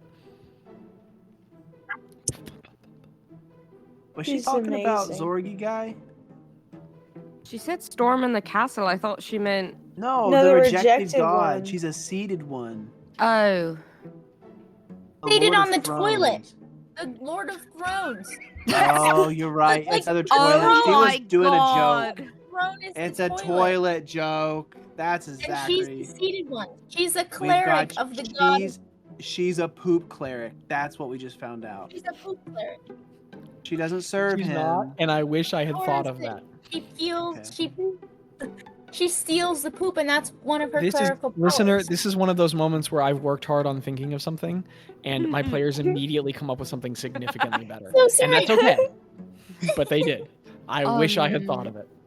Abby, A poop domain cleric, that's so good. do you want to do you want to Um, divine? Oh, I know what I do. She know said what I do. storm in the castle. How did Oh, she know that we were going to the I owned her butter castle? knife when she handed it to me. I almost did, but I didn't. I want to take out I prepared this spell, so I'm so glad that I did this. I want to take out my glass thing. And The I wanna dragon pour out fell chalice. Yeah, and I'm gonna pour in the last of the kombucha, Excellent. and I'm gonna the last drop, and I'm gonna swirl it around, and I'm gonna say, "Oh, Yellow can you?" And I stop for a second to think about how to voice the question to be more specific, and I say, Can you give me some information about who the Lord of Thrones is, the rejected god, and his seated ones?" And then I cast Okay. Divination of the Mad Prince, which I prepared, and I was like, "Why am I doing D100, this?" Bazz. And I'm this will gonna be the do last it. thing we do this session. Roll your D100. I got a 41. Remind me That's where not that is on the great. table. Let me Nice. open the table up. Can't Yes. assist. No, it's Oh. a spell. I mean, Zach might, but it's a spell. No, that's a spell. Also, guidance wouldn't do much here, but I appreciate it. Oh, sorry, Mike. I didn't mean that. You're very special. Well, let me see. You're the bride. You're the bride, okay? You're totally the bride. It's about you. Oh, Micah made a weird face. What is this spell called?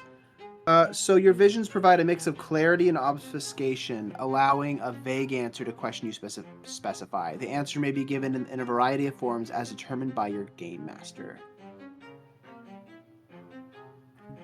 Okay. But here's the thing: I'm gonna attempt to sway Yellow to be invested in the answer, though, since he has some leeway on how he responds.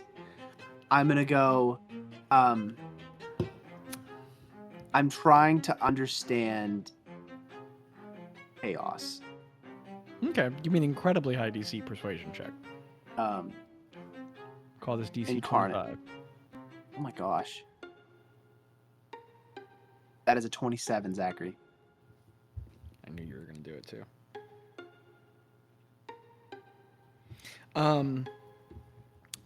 Okay. Party knows. I have to take notes about this.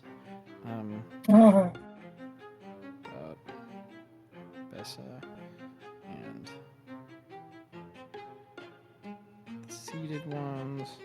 I'll continue those notes after we're done this first session. Okay, with a slight persuasion, Bazz, I will say that you can move up to the next echelon of the table. What's the next category on the table?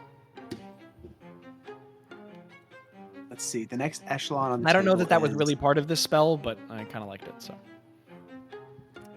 Well, actually, the next one on the table is just a clarified answer to a question of your choice crystallized in your mind, and you gain.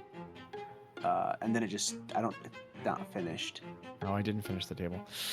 My bad. It says Wild a as clarified fuck. answer to a question of your choice crystallizes in your mind, and you gain. Okay. Bazz, you just become magically aware. I really need to. Can you remind me to finish that spell sometime? Because you use it Yeah. all the time, and it's just half blank. Oops. I mean, I guess I've made literally hundreds of spells in like 100 subclasses. That's fine. We're doing fine. Oh, man, I'm gassy today. So Landon or Bazz, you just that one got my good. She's turning red, folks. Not the movie. So Bazz, you receive just divinely in your mind, just the awareness that the Lord of Thrones, for the note-taking nerds, the Lord of Thrones was a mortal being from millennia and millennia and millennia. Oh, wow. ago. One who was a champion of a god. And his noble deeds afforded him the opportunity to ascend to demi-deity. That he was the champion of a god who was so moved by his acts of service that he afforded him the role of demi-deity. And when unexpectedly afforded that opportunity, the champion, whose mortal name has been completely forgotten to time and knowledge, elected to become Lord of Thrones. And this was what lifted him to demi-deityhood, that he was deified by the god he served to become not a lesser god, but like a rung down. And that in that process, there was some sort of a schism developed between the Lord of Thrones and the lesser deities and the greater deities, but between him and the Pantheon, and that the Lord of Thrones banished himself, took himself to exile to a distant realm. And no mortal knows the reason why. But that the Lord of Thrones still connects himself to the material plane via champions that he selects, keepers of his legacy and heir, and that there are a number of them in the material plane, and Bazz must be one of these champions of the Lord of Thrones. This echelon of champions known as the Seated Ones. Why?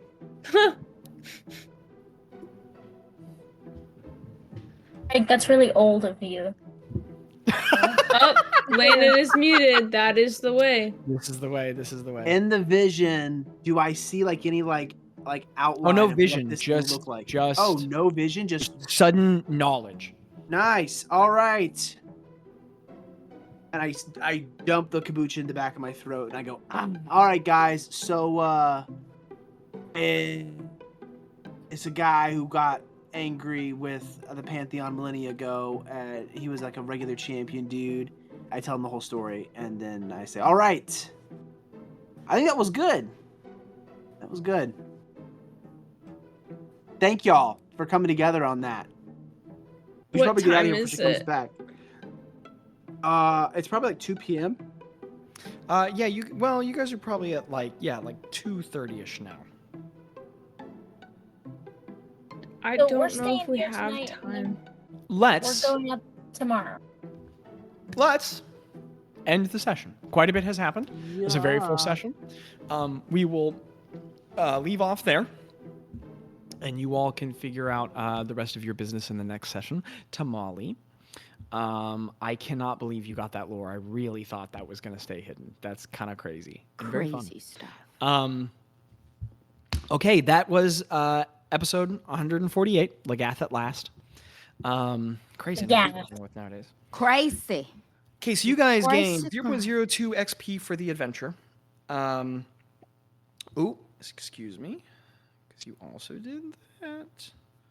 Okay, that's our final. All right, 0.02 for the adventure. You don't have to write this down. I'm gonna give it all to you in a second.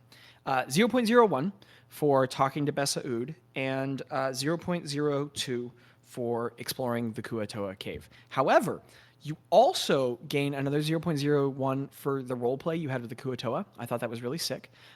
You gain 0.000001 for Micah falling asleep live while I'm talking.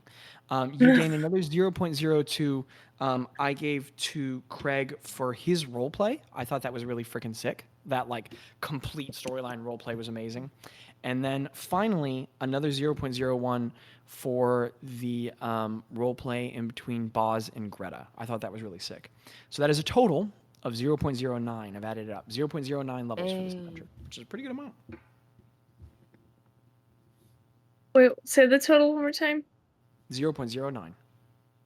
So we're at 13.855. Yeah. We're so close Crazy. to 14. That's crazy. I feel like we just went to 13. I know. We've been doing a lot though. Yeah. Yeah. What's the new total again? 13.855. Crazy. You're crazy. not gonna count my 0001. You can put it in there if you want. I didn't know how to do that, and my sheet's not big enough. I'm sorry, counting Micah. it. It's in my heart. But let it be known I that it is believe there. Oh you. my goodness, quit getting brighter, lamp. It's so bright. Okay. Listener, thank you for listening. That was a really fun session for me. Let us all remember Steven's incredible locks. Yes. And listener, always remember that life is an incredible adventure, and you are a very, very important part of it. Skibbity wop and dada. Committee Data. Ah.